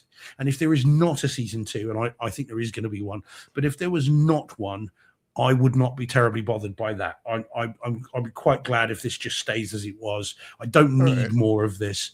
And I'm not quite sure what story they're going to tell if there is a season 2, because this brings us pretty much up to where we start the first movie at. Yeah, pretty much brings us right up to it. So I'm not sure what they'll do with that. But it's interesting. It was okay. I mean, I was never really bored. I just felt that there was stuff in there that just didn't need to be there personally. So yeah, it was good. I'm glad I've got it. Not sure I'll watch it again anytime soon. I'd rather rewatch the movies or, of course, reread the book. But there we go. But yeah, but you can do worse. I mean, so that's the story. Video wise, it's very nice. It's not as good though. Video wise, it's not quite as good. Is this where we get told off, Deej? Yeah. Video wise, I'm about to be. Good. Right. So video wise, it's not quite as good. Do you want me to keep going then if we go long enough? No. No, I'm just kidding. I'm just kidding. So the video wise, it's not to the quality of It, the first movie, or the second one, which of course the first one in particular was beautiful. So it's not up to the visual quality of that. It's 185, so it's not 235 like the ratio talk, like the movies. I don't know what the IMAX rate. No, I'm just kidding. No. And then the Dolby Atmos is good, not great, but good. There are obviously stuff in the sewer sounds great. So overall, decent, solid, and worth seeing if you're really into it. But I wouldn't make a beeline for it personally. So that's it. Welcome to Derry. That. So now we say welcome to who? All right. So so like I said earlier, I'm like, I don't know if I had it right. I'm like, but I did read it, and I'm like, no, that doesn't make sense. I don't understand what John's saying there. So while you're introducing Welcome to Derry, I get a text, DJ, we need to talk about this.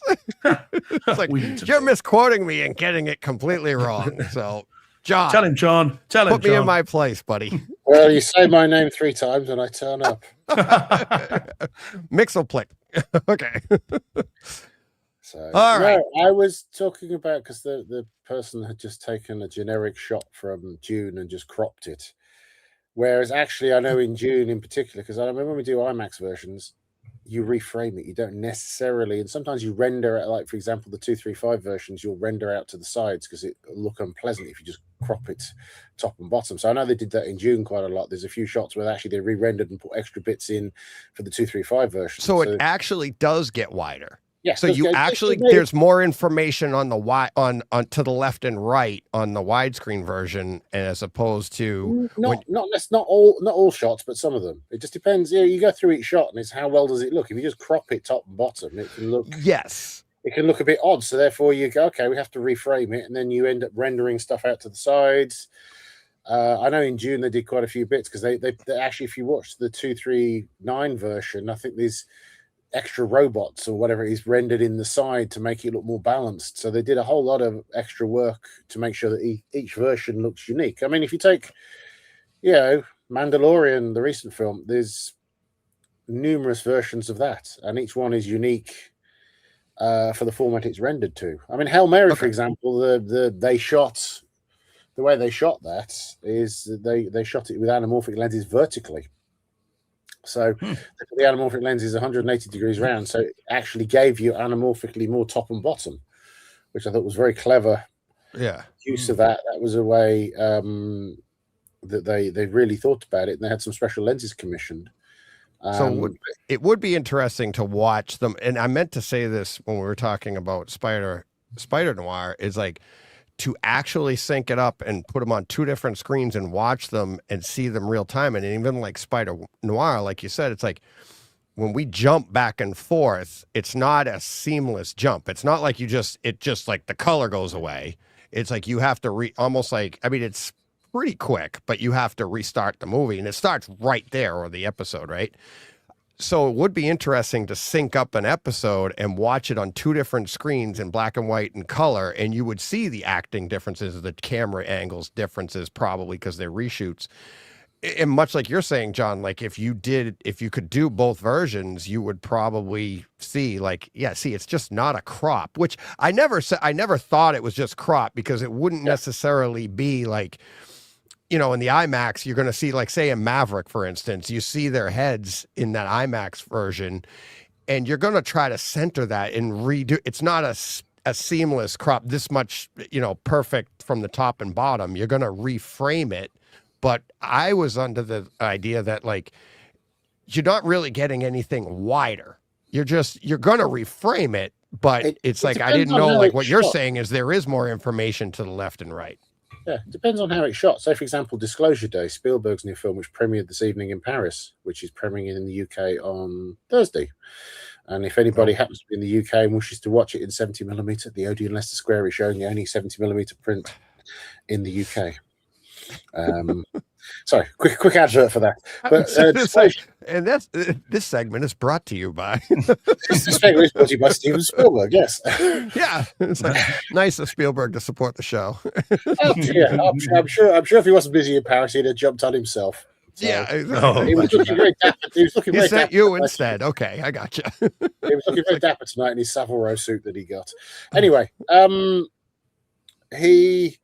if you look at like Disclosure Day, that shot anamorphic, so therefore there is no more information top and bottom. It's just there is a Disclosure Day, even in IMAX, is presented 239 or cropped. It's actually cropped to like 2.2, the same as the 70mm version.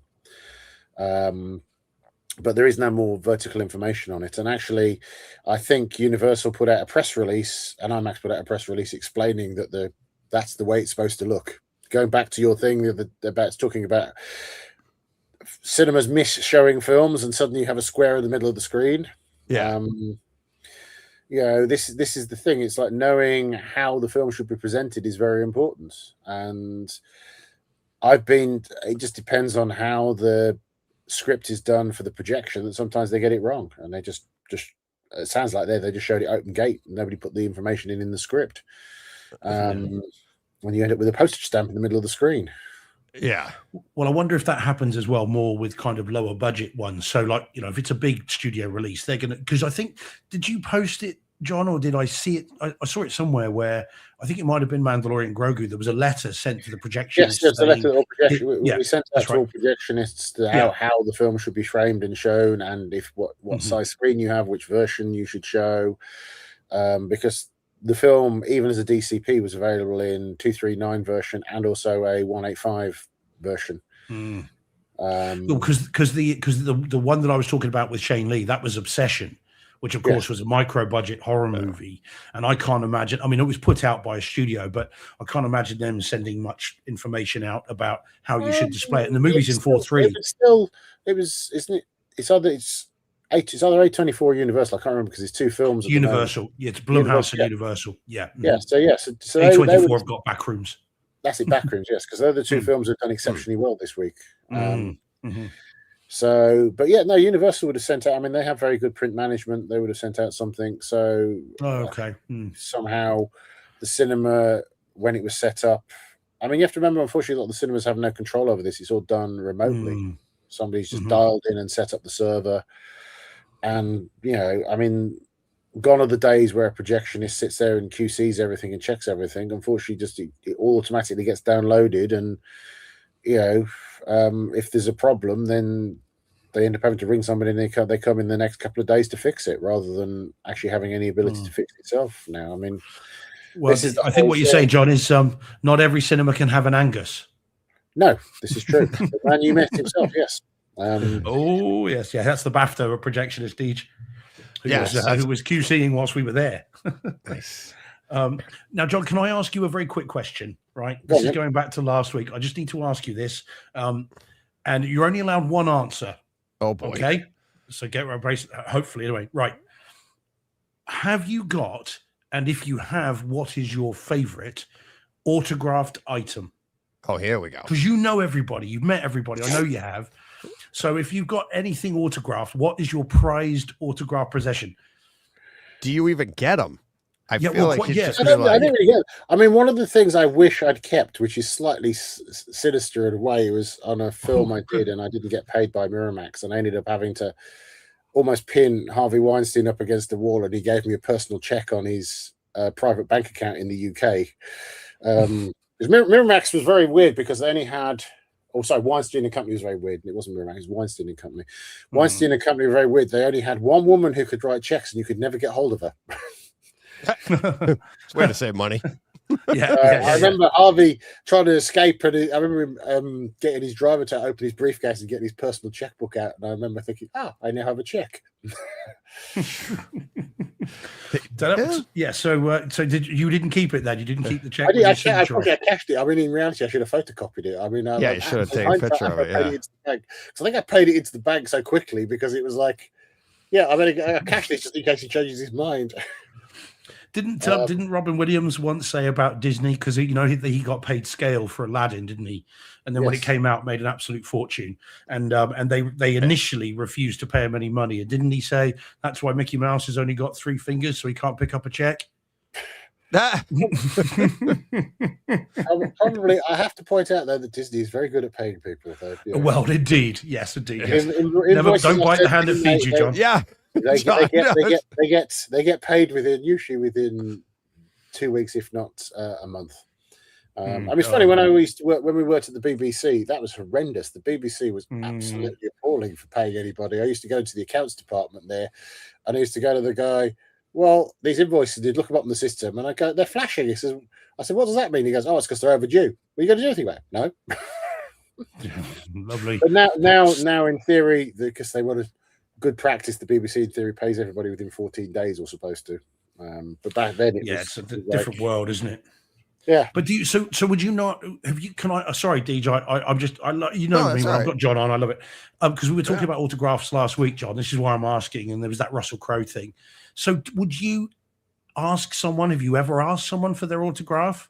I mean, bear in mind, you've met everybody. In a professional environment. It's not the done thing to do. It's like you don't do selfies with them. You don't do, it's like, I mean, it doesn't seem very professional to me, right? I mean, you're in the environment and you'll be like, for example, like Mr. Spielberg, I've got letters from him thanking me for stuff I've done. So that would count in that respect, but that's that's more of the interaction idea, like what we were saying. Like I have interactions with people that means more to me than the autograph, right? Like I did a drawing of a athlete that I met, so then I would have him sign and be like, "Hey, can you sign this for me? Because it's cool." But and your name, and your name, exactly. And it's certain other directors I won't mention, but I've got quite a few passive aggressive letters from them that are explaining things that were done right or wrong. So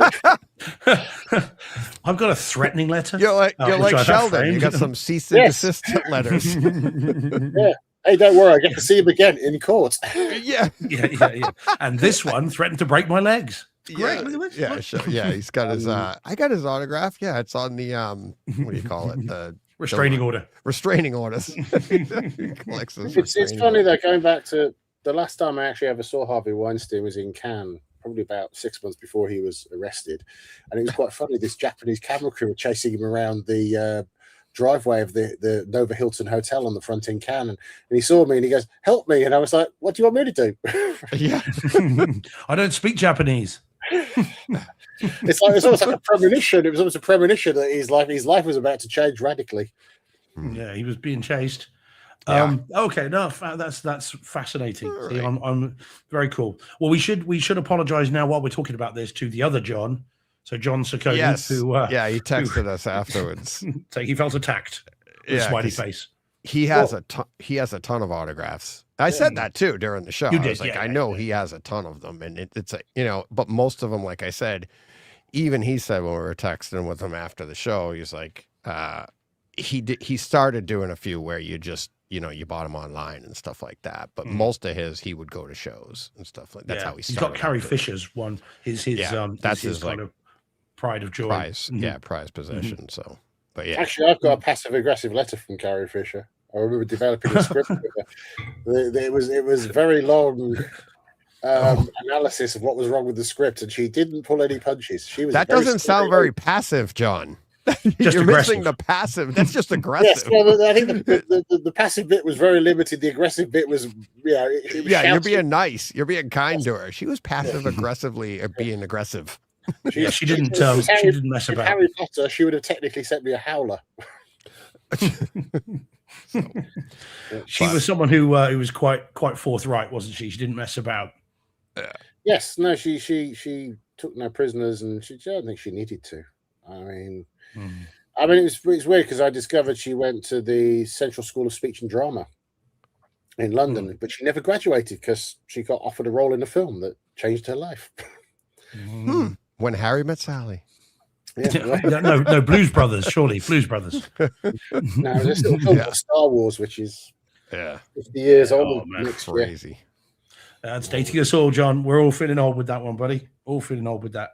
Yep. Right, all right. But that's interesting, John. Nice to see you listening live. Yeah, I was. Yeah, To get I was like, I knew you'd hear it eventually and you'd get back to me, but I meant to text you when I saw it, and I was like, this doesn't make sense. I'm like, whatever. So I thought I'd bring it up, and I get it on my phone. I'm like, all right, come on, let's go. Now, Deej is the expert here, John. So I'm just going to sort of give my ignorance on structural integrity. Those discs behind you are getting taller and taller, and sooner or later, you're either going to need scaffolding or there's going to be an avalanche. Yeah. So I you're gonna have also need to start watching them as well. I've also discovered I also have multiple. I actually used the benefits of Computer Exchange the other day and got rid of some of them because literally I had like 4 copies of the same film. Oh, Deej, Bloodshot. Deej. Yeah, Deej just got 8 copies of that, John. Yeah. Yeah, In various formats. Yeah. I mean there was there was the Conversation, the Francis Ford Coppola film. For some reason, I had 3 copies of the box with the cassette tape that came in with it, and I hadn't opened any of them. Yeah.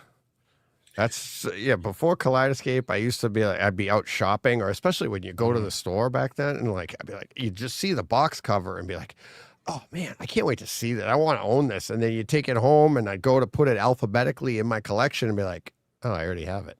And it's still cellophaned and everything. I just hadn't watched it yet, but I'd forgotten I'd already bought it. And it's just, impulse buys. Yeah. Don't do that anymore. I've tried to do it a few times on Kaleidoscape. Oh, I got to get this movie. We'd talk about something here, and I'd be like, oh, cool. I already own it. Oh, man. Since the app, the movies app, it's happened to be less and less. But it did happen with Kung Fu Panda, and it happened with Kung Fu, and then also with Vikings as well. It happened to me. And that's with the app. So, honestly. Well, I mean, the thing is, at the moment, there is so many titles coming out every week. It's very hard to keep up as to what to Yeah. buy. I mean, it is a golden age of physical media. I mean, it is, I mean, one of the great films I saw recently, I don't know, did you buy it, Steve? Leaving Las Vegas. I didn't. I've seen it. It's Nicolas Cage as well, isn't it? Yeah, that's his because- yeah, Academy yeah. Award. It resurrected his career. Mike Figgis Mhm. took a chance on him, and it elevated them both to the next level. Yeah, he won his Mm. Oscar. Yeah, I must admit, I don't think I've seen it, but I'm aware of it, and as I say, I know he's in it. Although But that was it's- yesterday's little haul. Okay. But it's a beautiful transfer, and it shows actually, if you know what you're doing, how to transfer a film. Because like the arguments and discussions we had on, say, Eyes Wide Shut. Well, Leaving Las Vegas is shot Super 16, and it looks absolutely stunning in 4K. It actually looks very close, because I worked with Mike when he was releasing that film, Mike Figgis, and I remember exactly. Yeah, the prints were done at, I think Duarts did the original stuff in the States, in New York. For it, and it did look really, really good, the prints back then. And the Studio Canal disc, I don't know who actually has done the restoration on it. It must have been done probably by MGM in the States. Has done a really good job. And considering it's Super 16, so it's a very small negative area, a lot of grain, and it just shows how good you can make something look. And it just, it makes me just wonder what on earth happened with Eyes Wide Shut. I'm now waiting for the Warner's version to come out of Eyes Wide Shut so that we can. Do we have a date for the UK version? No, it's just still says pending. I mean, they're taking pre-orders. I mean, I had an email the other day from HMV. I go, would I like to pre-order it again? So I assume it's coming imminently, and it's limited to the steelbook only. I'll have to pick it up. I've never seen it, and based on your mention of the Criterion one, I haven't picked that up. So I will get it when it surfaces. Well, let's while John's here, let me I want to ask. It's actually perfect that we're talking about this and transfers and stuff. Let me bring up this movie that I watched this week that I was going to talk about, and it is an unreal transfer. Speed Racer. Yeah, Yeah, Speed picture Racer. wise. I know. I never actually worked on it, but a lot of my colleagues worked on it. It was all shot in Germany. I think it's Studio Babelsberg. I think it was shot in, and it's shot HD. The whole thing is shot HD. Exactly. This thing, it was shot in what year was it? 2008. So it was before 4K HDR and all of that. And I was like, I'm watching this movie, and all I could think about the whole time, this is gonna sound stupid, but I'm like, Skittles, Taste the Rainbow, because this movie is absolutely, like, if you want to demo HDR, this is it. It is stunning. Absolutely gorgeous, stunning, everything about it. The picture, the black levels are so deep. And then the color, it's like there are scenes where the Speed, he's got like jet black hair. But the lighting on it, depending on the lighting, you can see like blue highlights in his hair just from the lighting. And but never mind, everything else is hyper realistic. How the hell did they transfer this from HD to 4K HDR, retain or gain detail, it looks like, and then the saturation, everything? This has to be a completely like redone remaster, because it is. I think this is must see, must own, must see. Oh yeah, it's interesting because it really pushed everybody at the time, because it was shot on the Sony. It's a Panavision camera that was Sony.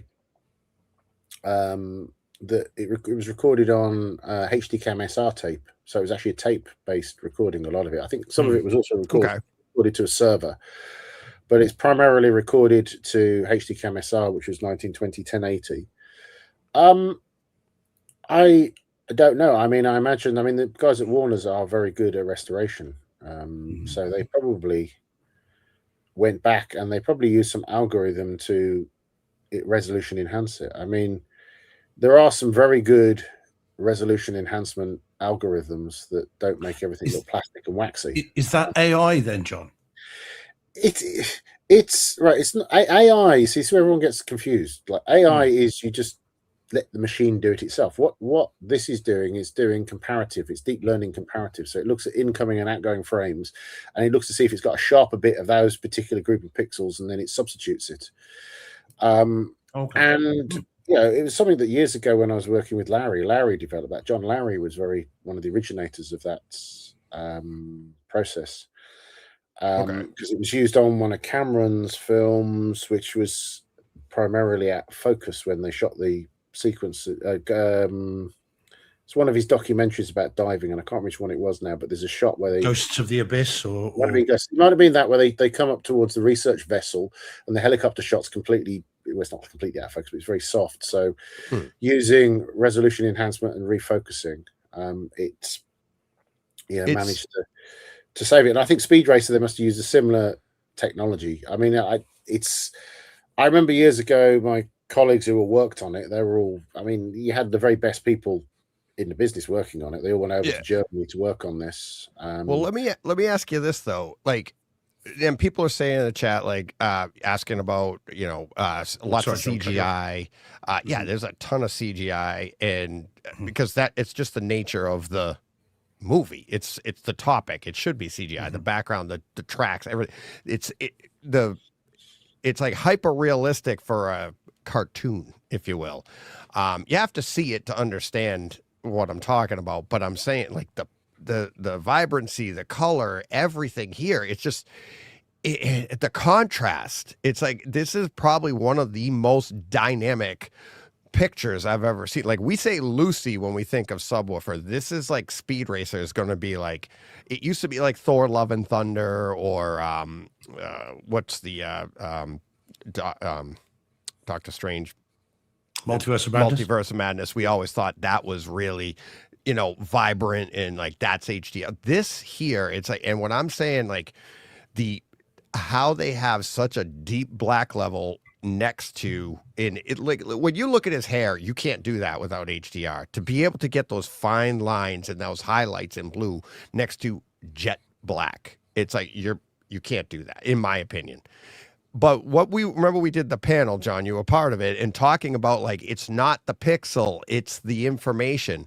Was this shot in such high, like, such high information, high bit rate, that even though it was 1080, you still had so much information that when you do upconvert this and add HDR to it, you're actually showing something that maybe wasn't even possible back then?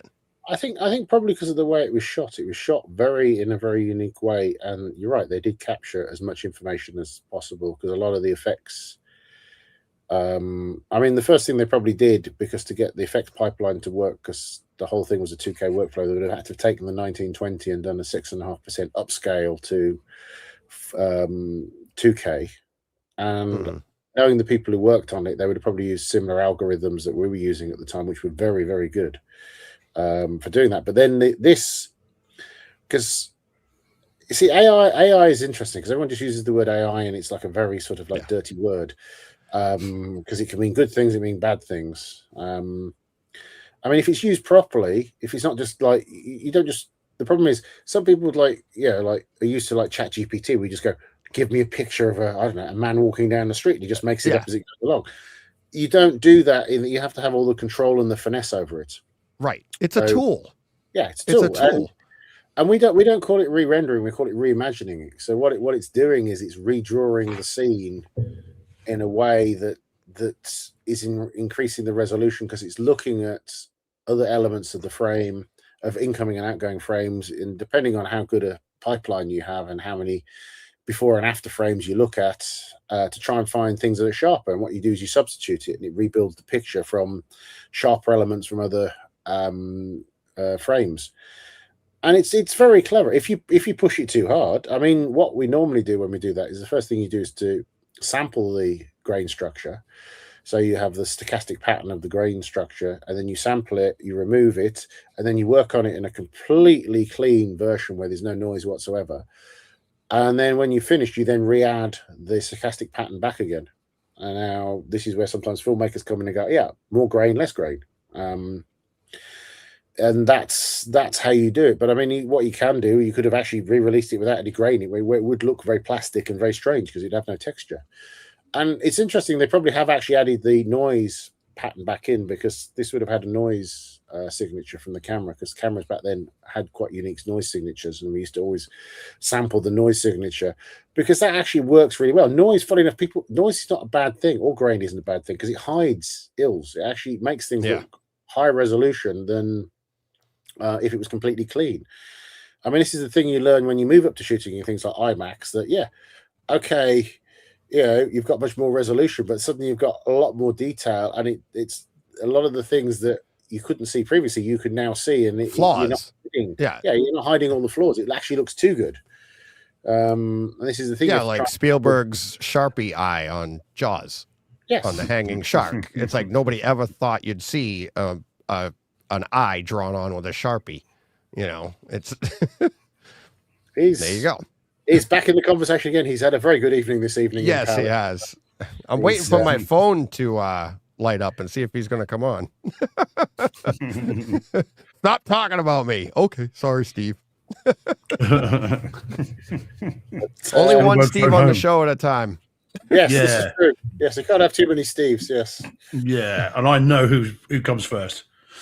Clearly him. That's But right. yeah, so I'm not Speed proud. Racer is incredibly unique and was done in a very interesting way. And I think the reason they've got such good results is because of the disciplines and workflows and things that were put in when they shot it at the time. And as I said, they had some of the best people working on it. I think it was one of the first films as well to use what is known as the codec server, which is they won an Oscar for it recently. The codec server. The codec server is this incredible server you can use on set, which will capture video at whatever frame rate and at whatever resolution you need, at completely uncompressed form. And it was designed by a guy called Delwyn. I first met in a pub in Soho, who was going around. He'd worked in the virtual effects companies, and he had this idea, and he came across the guy who created Lightworks. Paul, I can't remember his other name. Paul. He created the editing system Lightworks, and he obviously met up with Delwyn and believed his concept, and then it went from concept to live thing, and then you have the codec server. I mean, if you look on IMDb, you'll see quite a few films, if they're very visual effects heavy, or you require a lot of, you want the very best picture, you use a codec server. And that's, I seem to remember this was one of, because literally where we were based was round the corner, and I remember Lester Dunton, who was working on this, I remember getting Delwyn in, and I'm sure this is one of the first films that Delwyn had his codec server on. All right. I just think it's like, Steve, you haven't seen it yet, right?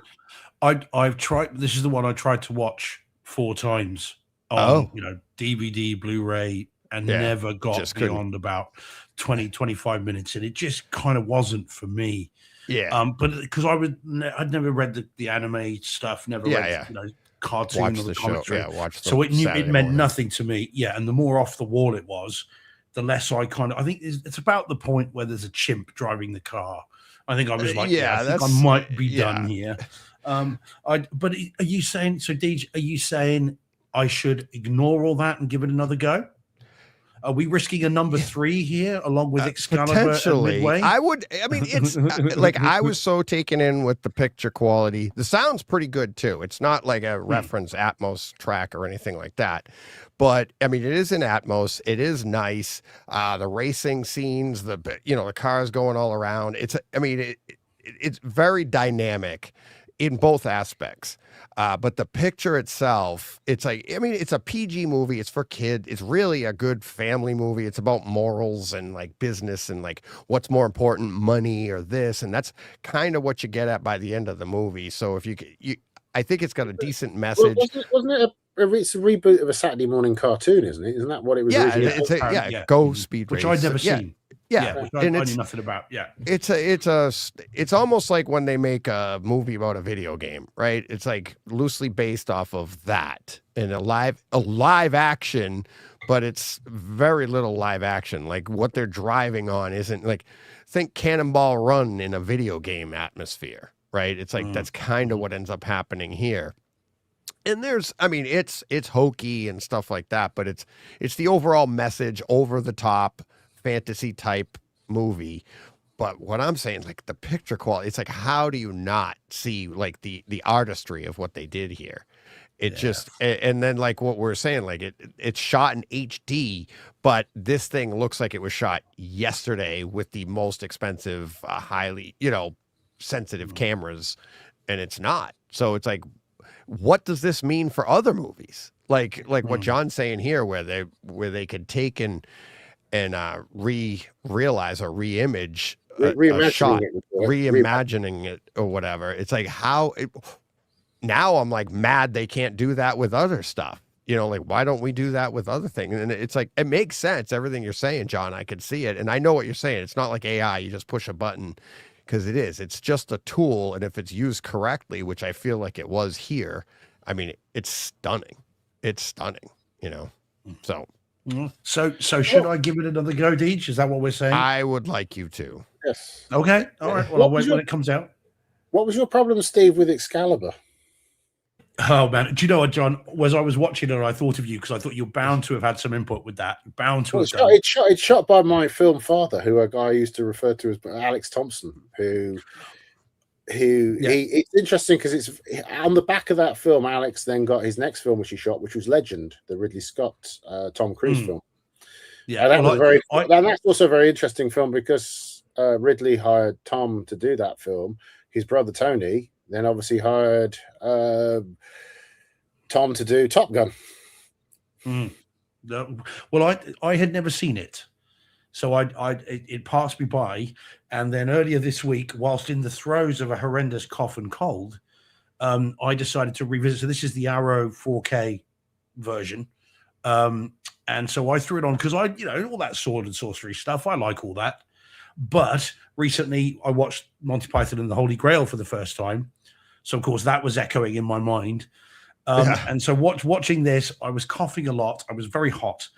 And I just found Excalibur ludicrously over the top and just ridiculous. And I got 40 minutes in and switched it off. I'm trying to think. It's Liam Neeson, isn't it? Is it the 90s? No, it is Gabriel Byrne.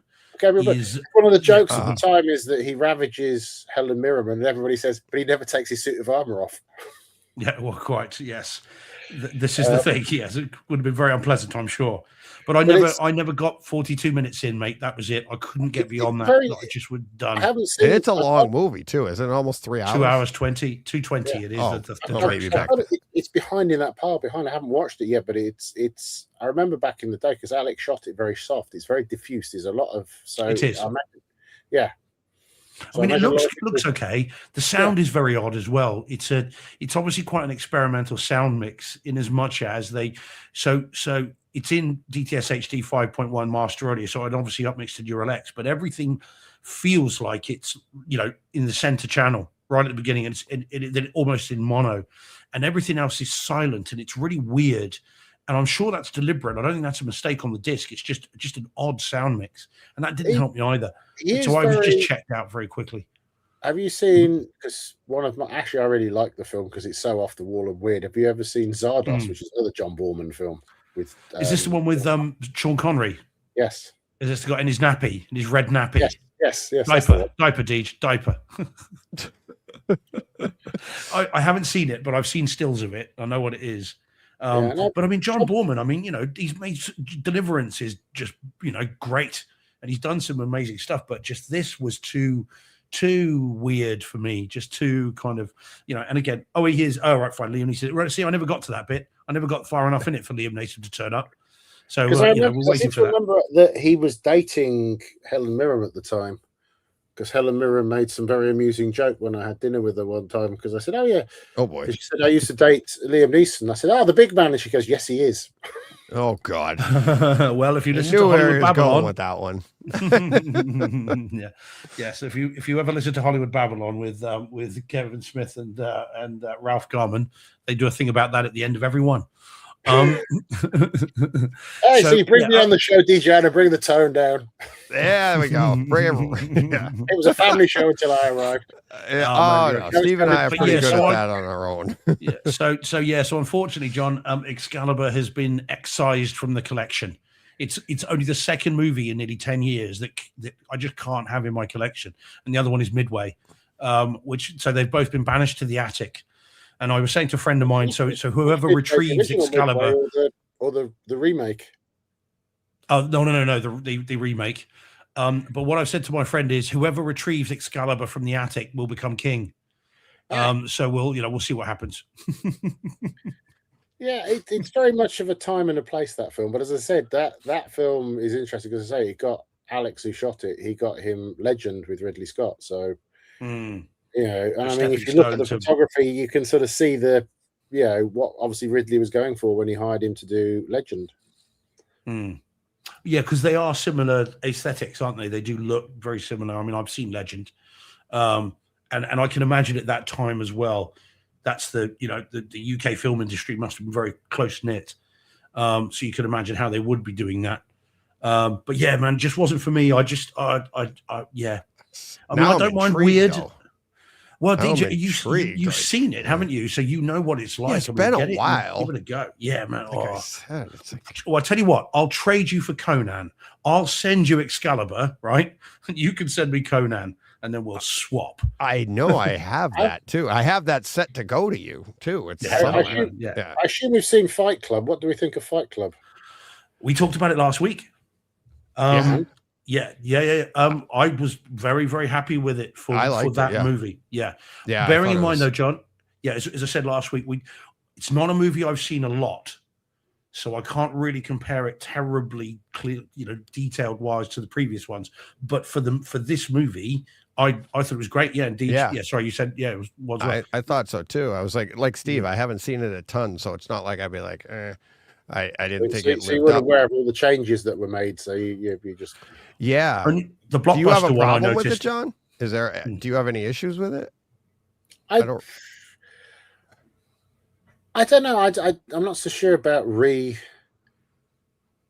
It'd be nice. It's always nice if they gave two versions. So you have the original redone version and the original version, because they changed lots of different things, and I know they George Lucas did. Yes, it's very. I mean, Lucas. Lucas, it's interesting because obviously we're releasing next year the original, restored, uncut version of Star Wars without all the. How's that coming along, John? It's fine. It's looking good. Looking very good. Looking very good. I'm glad that's public knowledge now. Well, yeah, we have a lot of competition from fan-based versions of it that seem to be. Yeah, who would buy one of those, Mr. Briggs? I never bought it. You've got a bootleg version, haven't you? I never bought it.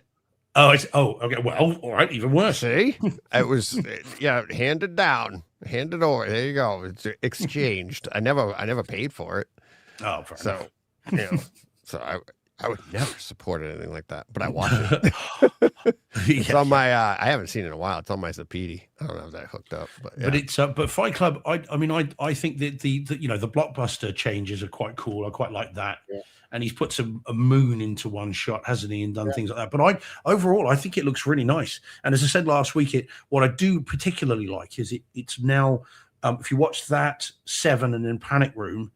Those three look very much of a piece. They look like movies done by a particular filmmaker, and I like that. I like how that looks. They're really nice as a trilogy almost. Well, like in a regular, like any artist, it's like you get the feel of their palette, right? Like that's what you're going for here, and it's like it which is interesting because you should be able to do that. Like much like we were saying before, like a John Woo film, like you know that without knowing, and it'd be like you could just walk in a room and go, this is a John Woo film, isn't it? And that's nice, and for like this, for Lynch, it'd be like, okay, it makes sense. And I don't feel like, now I don't know the changes, John, that you're talking, like I don't know like the little details, but it don't feel like it changed the meaning or anything like that of the film. Like I've seen the film enough times to know that like I didn't notice anything that was like, oh my God, I can't believe they did that. Well, for some reason he decided to take away all the blemishes and spots on Helena Bonham Carter's face, because obviously that was part of her character, that she was slightly run down and had acne, and for some reason he's given her a makeover and she no longer has acne, which to me was, I think knowing Helena, she probably really went to the nth degree and probably actually had genuine acne to make it look right on the film. He's undone some of her hard work there, but and I think it was very good. I mean, it's interesting you mentioned Panic Room, because they only ever did that as a limited release, and that sold out completely. And it's like it sells for ridiculous amounts of money on eBay at the moment. Yeah, I got it from the US for quite a decent price. But I was really impressed with the disc. It's again, it does look like Fight Club and Seven. You know, he spent some time in because and unlike Seven and Fight Club, they've done an Atmos mix because it's Sony, so you get an Atmos mix with it, which is actually really nice. So it's worth getting hold of if you can. Yeah. I mean, I said to Deej last week, you know, it's when the camera floats between the floors, you can hear the characters walking around right above you and all the floors creaking, and that then moves down the screen as the camera moves up. That sound then drops, which is an unusual thing. It's a really fun mix, that one. I mean, the camera's moving all over the place, but it really does play well. It's interesting what you're saying about how everything's all connected, though, because those three films are, I think, yeah, Fight Club and definitely, Seven is, and that's Darius Kunji, but I think Panic Room and I think they're shot by Jeff Cronenworth, whose father was Jordan Cronenworth, who shot Blade Runner, and Jeff worked on Blade Runner. So you can see this connection going on here. Yeah, they're really good. Have you got Panic Room? Did you pick that up in 4K? Yes, I managed to buy it at some ridiculous price on eBay.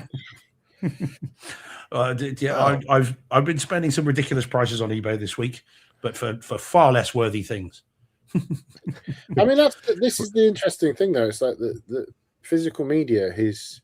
I had this discussion with somebody earlier on today because we had a meeting about something that how people value stuff when it has value. So I was using an example of Taylor Swift's album that on CD it's $7.99 and on vinyl it's $65.99. And the fact is that the CD you're going to throw around, but the vinyl you're going to take out, you're going to put carefully, and it's like discs. People look after discs. I mean, that's the thing. There's a certain neuroticness that people actually look after their stuff. Yeah, it's a different market too, right? You're not. I mean, if you're buying vinyl now, you have a setup. You have this. I mean, it's a completely different market that you're looking for, so you can demand that. For people, it's like it's for the discerning listener that's going to take the care and listen to it right, and they have that, they have the money to do so. Whereas CD, it's almost like, here, we'll just press up, take it. It's like almost like if you're listening to it on MP3, listening to it in your car, you're not a discerning listener. You just want to hear the tunes, and it's like it's just a different mindset. And the people, you don't hear people. I don't feel like you hear a lot of people going, why are they charging so much for the vinyl? I want to buy, like you do with a Kaleidoscape, right? You don't hear that. It's like the people that want it, they go and get it. You don't hear people go, oh my God. It's like, no, they're just happy with the CDs or they're happy with their iTunes or whatever.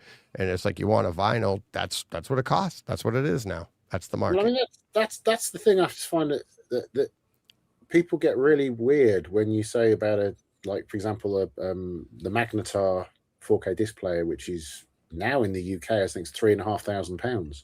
Yeah, and people are going, why would you pay that for a anything above 299 seems to be the cutoff price for them. But going back to vinyl, I mean, I was at a demo at a hi-fi show last year, and a guy showed me $1 million record deck. Yeah. And they're selling it. I mean, the guy had sold out. He'd sold out the first run of them. He was an Australian guy. Yeah, you only made 3 of them, but it's easy to sell out when you only make 3 and you sell them at $1 million a piece. It's like, sold out.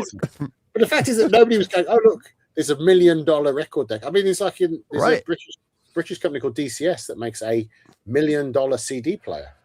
And it only plays CD discs because nobody's going, hey, look, there's $1 million CD player. It only plays CD discs. So you could buy a 4K disc player for $3,000. You go, oh, it plays everything. But the psychology within that market is very strange. That they don't seem to think that you have to pay for the quality of the player. And you say the Kaleidoscape is the interesting one because Kaleidoscape is a very small company. Secondly, it's a unique product because it's using a unique system on the chip. So, I mean, they probably could make it cheaper, but then they'd have to sell more, and that's the sort of the catch-22 scenario. Yeah. I mean, it's a hell of a lot cheaper, the Kaleidoscape, now than it was originally. If you remember how much the original one was. Oh, they were like 40 grand. Back in the early 2000s. Yeah, it was like $30,000-$40,000 just to get into the system. And that, and I'm not saying like at today's price, I'm saying it was $30,000 or $40,000 then. And if you adjust for inflation, that's like 80 grand today. Like, so it's like, it has come down a lot. It's like, but yeah, that's more of an experience type thing that you're dealing with. It's the, retaining everything you get in physical media. I think you are getting a little bit more, but it's also the experience part too. Whereas I think vinyl's much in the same. It's the experience. It's like it's debatable whether it's better quality, like, or a higher quality. It's a different quality. It's different. Yeah. Yeah. It's a different quality that it's the nostalgia of it. It's people can argue like it's warmer. It's this, they'll say all those things, but it's like, but that's the market. And that's why $65 for a Taylor Swift record. Like, I mean, this is the argument I've made quite a lot. It's like, you sort of,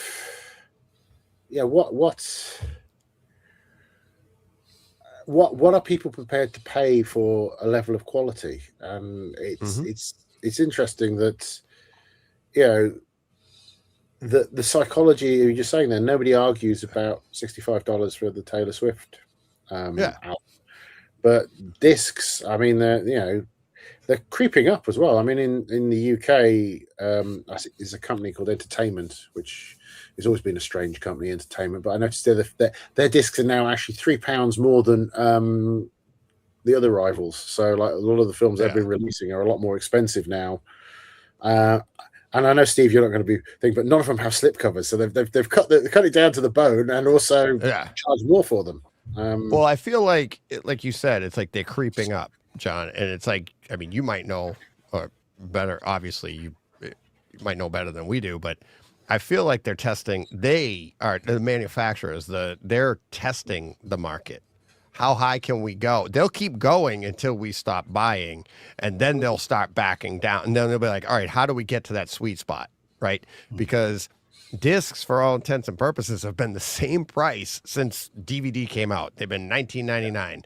And it's like now we're just starting to get into the high 20s on a new release. 4Ks are getting a little more.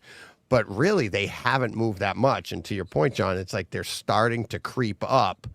But it's like, okay, they'll keep creeping until we stop buying. We're the collectors. It's like, all right, this is what they're trying. And that's what a lot of us are saying. And this is what it means. And that's how you find out what we're willing to pay. And if all of a sudden we stop buying, I don't think they'd stop making. I think they'd back off and go, okay, here's the sweet spot. Like we got to $40, people stopped, bring it back down to 35 where people were buying again. And that's how you find out. But well, here's the slipcover I'm interested in, John. There you go. Steve. Yeah. But there's if you go back to as you're saying, if you go back to the 90s now, and remember when the Star Wars trilogy came out on Laserdisc, how much that was? I think it was like $300, wasn't it? Yeah, it was like $250. I think if you pre-ordered it, I think it was like $250 or something like that. And then once it came out, and people started getting it, because you got to remember there was all like boutique shops. It's not like you went to Best Buy to get your laser discs.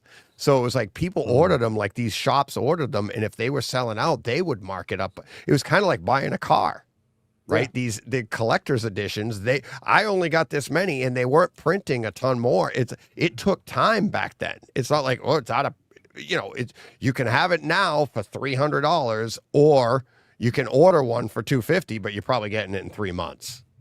But if you pre-order it at $250, we'll put yours aside. But if you walked in the day it came out, it was probably costing you $3+, because it's like you didn't have a lot of place. They didn't get a ton of stock in, like, especially for something that was niche like that, But this is what, of course, they're doing, which you've been talking about, John, as well. But just to sort of highlight how good this is Slither, which came out in the UK yesterday. So this is a steelbook for James Gunn's Slither, which is even I think that's a thing of beauty. Yeah, and I'm not. It's all kind of, you see how it's great in your attic. Which label's that? This is a weird one, John. This one is one I haven't seen before. It is Visions Home Video. Okay. Yeah, it's. I don't know if you can see that very clearly. It just says it there. It's like Visions Home Video. Yeah, so I've not heard of them, but hopefully it'll be a decent one. But that was £35, that one. So it's not cheap. I mean, even as a steelbook, that's not cheap. But I love the movie, so I'm looking forward to seeing that again. Never heard of it. Slither? From 2006. Well, as soon as you say Slither, I think of the film that I worked on years ago with the Philip Noyce film with Sharon Stone. Oh, Sliver. Yeah. Yes. Was it? Oh, Yes. that's Yeah. Sliver. Yeah, I remember that. Yeah. one. Well, it's got Sharon Stone in it, Deej. You're going to remember that one. Alrighty then. Yep. Yeah, back to Excalibur. Yeah. But I have to say, there is Vinegar Syndrome did an amazing version of that on 4K disc. I mean, actually my favorite label at the moment is Vinegar Syndrome. So because I've ordered stuff from them in the past, and they've obviously had disc errors. And unlike other people, you have to pester them. Replacement discs turned up, and I didn't even know there was a problem. I mean, that to me is really good. That literally, obviously, there was an authoring problem with the disc, and I didn't know. But then suddenly, in the post, suddenly another disc turns up, and it's like, okay, that's really good. That's proactive, rather than I know there's been quite a few films released in the UK, and literally people have almost had to harass certain video companies to get them to do repressings because I mean the funniest one was it Titanic, because that was one that there was the 4K disc of that. I don't know the American version. I know definitely had a problem. There was a line of dialogue missing. Yeah, iceberg. Oh, sorry, Jordan's just corrected me. Sorry, it's Vertigo releasing did the Slither 4K right via the Vision's home video. There we go. Just want to make sure that's right. But I'm surprised you guys haven't. Have you've seen that? Have you, John? Slither? No, I haven't. Oh, you got horror comedy. It's got it's James Gunn, so it's all the usual suspects in it in terms of his people in it. Michael Rooker stars in it.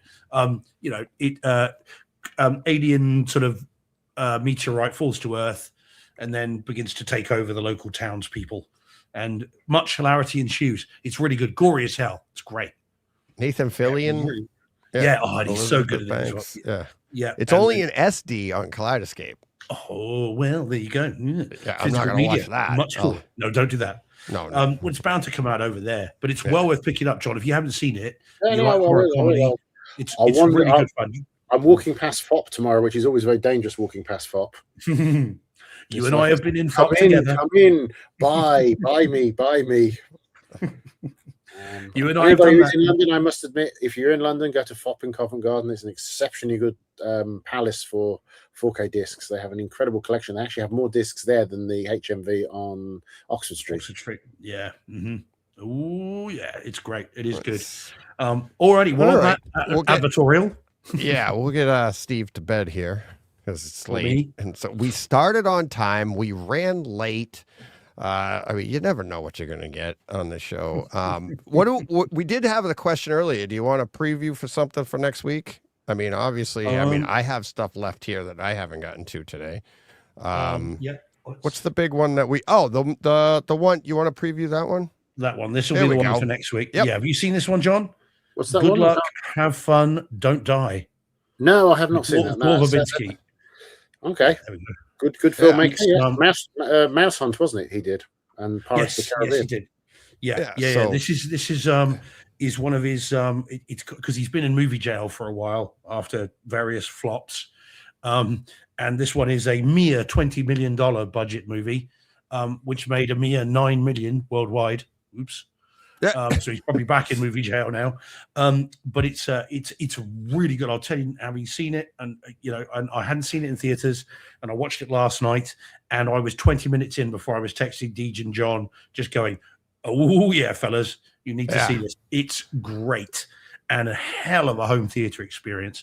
So I really enjoyed it. It's very off the wall. It's very crazy, but it's great. So definitely recommend it if you haven't seen it, John.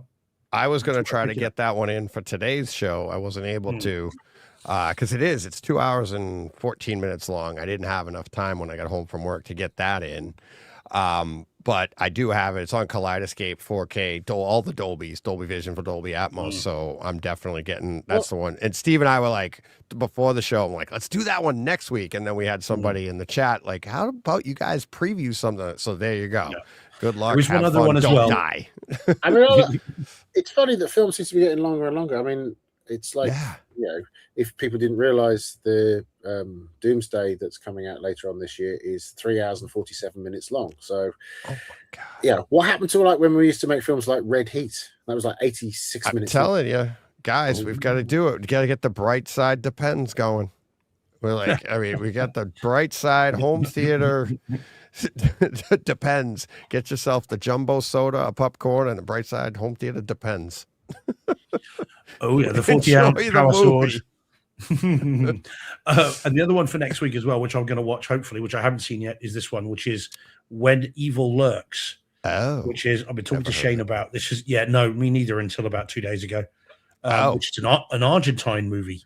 Well, which, okay. I can't criticize horror films because that seems to be the ones that are saving the cinema industry at the moment. Yeah, true. Although they keep putting the release back. I mean, Obsession's had about 4 physical release dates, and digital release dates, and they're just pushing it back and back and back because it's making more money week on week. Although the figures came out from so far this year. Cinema admissions, particularly in AMC in the States, are actually better than they were in 2019. It's a better year than 2019, which is best on record, isn't it? Didn't AMC say today it's the best one they've ever had in May? Possibly, but I mean, what they were looking at the figures, they were comparing it to 2019 pre and post pandemic. So I mean, it's good that I mean, what it is good films like Obsession. I mean, that's what's bringing when there's a good film, people will go and see it. I mean, it's funny. It's not some secret formula. You make a good movie, people will see it. Yeah. Have you seen Obsession, John? No, I have not seen Obsession, or I have to see both of those. I mean, unfortunately, I've been a little busy on various different things recently. So I've seen, what did I see recently? I saw the Michael Jackson film, Michael, which I thought was exceptional. Okay. Yeah, I want to see that one as well. I didn't get to see it in the theater, but I'll definitely see that at home. Did the sound mix on it, and the sound mix is quite something. It's very funny because the whole mix is restrained up until the point when he becomes free of his father, and then the final number, Bad, which is from the UK concert, it just explodes, and it's like really shows what you can do with Atmos and music. My problem with that movie is what's not shown, not what is. That's my issue with that, and that's why I didn't see it in theaters, because I'm just a bit, a little. It's a little bit sanitized, as I understand it. It's very much, it tries to blame everything on his father, Joe Jackson. Luckily, he's dead, so therefore they throw him under the bus completely. Yeah. You could defame dead people. Yeah. Yeah. But okay. But you should honestly. I mean, make time to see Obsession if you can. Yeah, I will. It's awesome. I mean, it's troubling, but it's a hell of a film. And I mean, your view on that will certainly change your view of kind of domestic violence and coercive and controlling behavior and everything. I mean, that film is a tour de force. It really is. So well worth seeing, mate. Okay. If you were for domestic violence, John, this will change your opinion. But in terms of how how that film is mounted and shown, what it shows is incredible. Yeah. Bright Side PSA, domestic violence, bad. I mean, I did come on your show and admit working with Harvey Weinstein. So I mean, what else? Well, yeah, there you go. What All right. So in one show, we've had Harvey Weinstein and Michael Jackson. I mean, bloody hell. Oh boy. Oh God. So, all right. Okay. On that lovely note, thank you to all the patrons that maybe we still have. I don't know. Maybe we've got more. Yeah. Oh, great. Yeah, I hope maybe. so. As I said, I've taken your show from Family Viewing to Family Guy. Yeah, I'm still waiting on Steven Spielberg's patron support, but we're doing ads. But so all right, we'll wrap it up there. We ran late. Just to get that thing in there, Steve did see the plaque that we put up for Mr. Spielberg. And we put it on the show as well, John. The next week, I showed that picture of the sponsored or courtesy of Mr. Spielberg in the BAFTA theater. Oh. Cool. It would be nice if he wants to buy us some Christie projectors, wouldn't it, Deej? We'd have those. Us, yeah, some.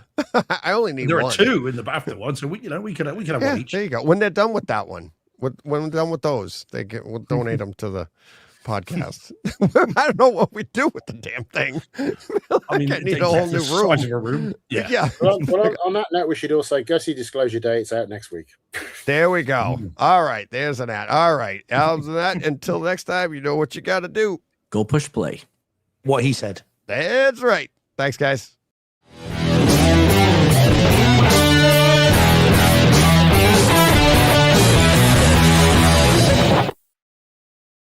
Hey, Fred. This has been a Hey Fred production with theme music by Jeff Bernhardt and Throne Vault Productions.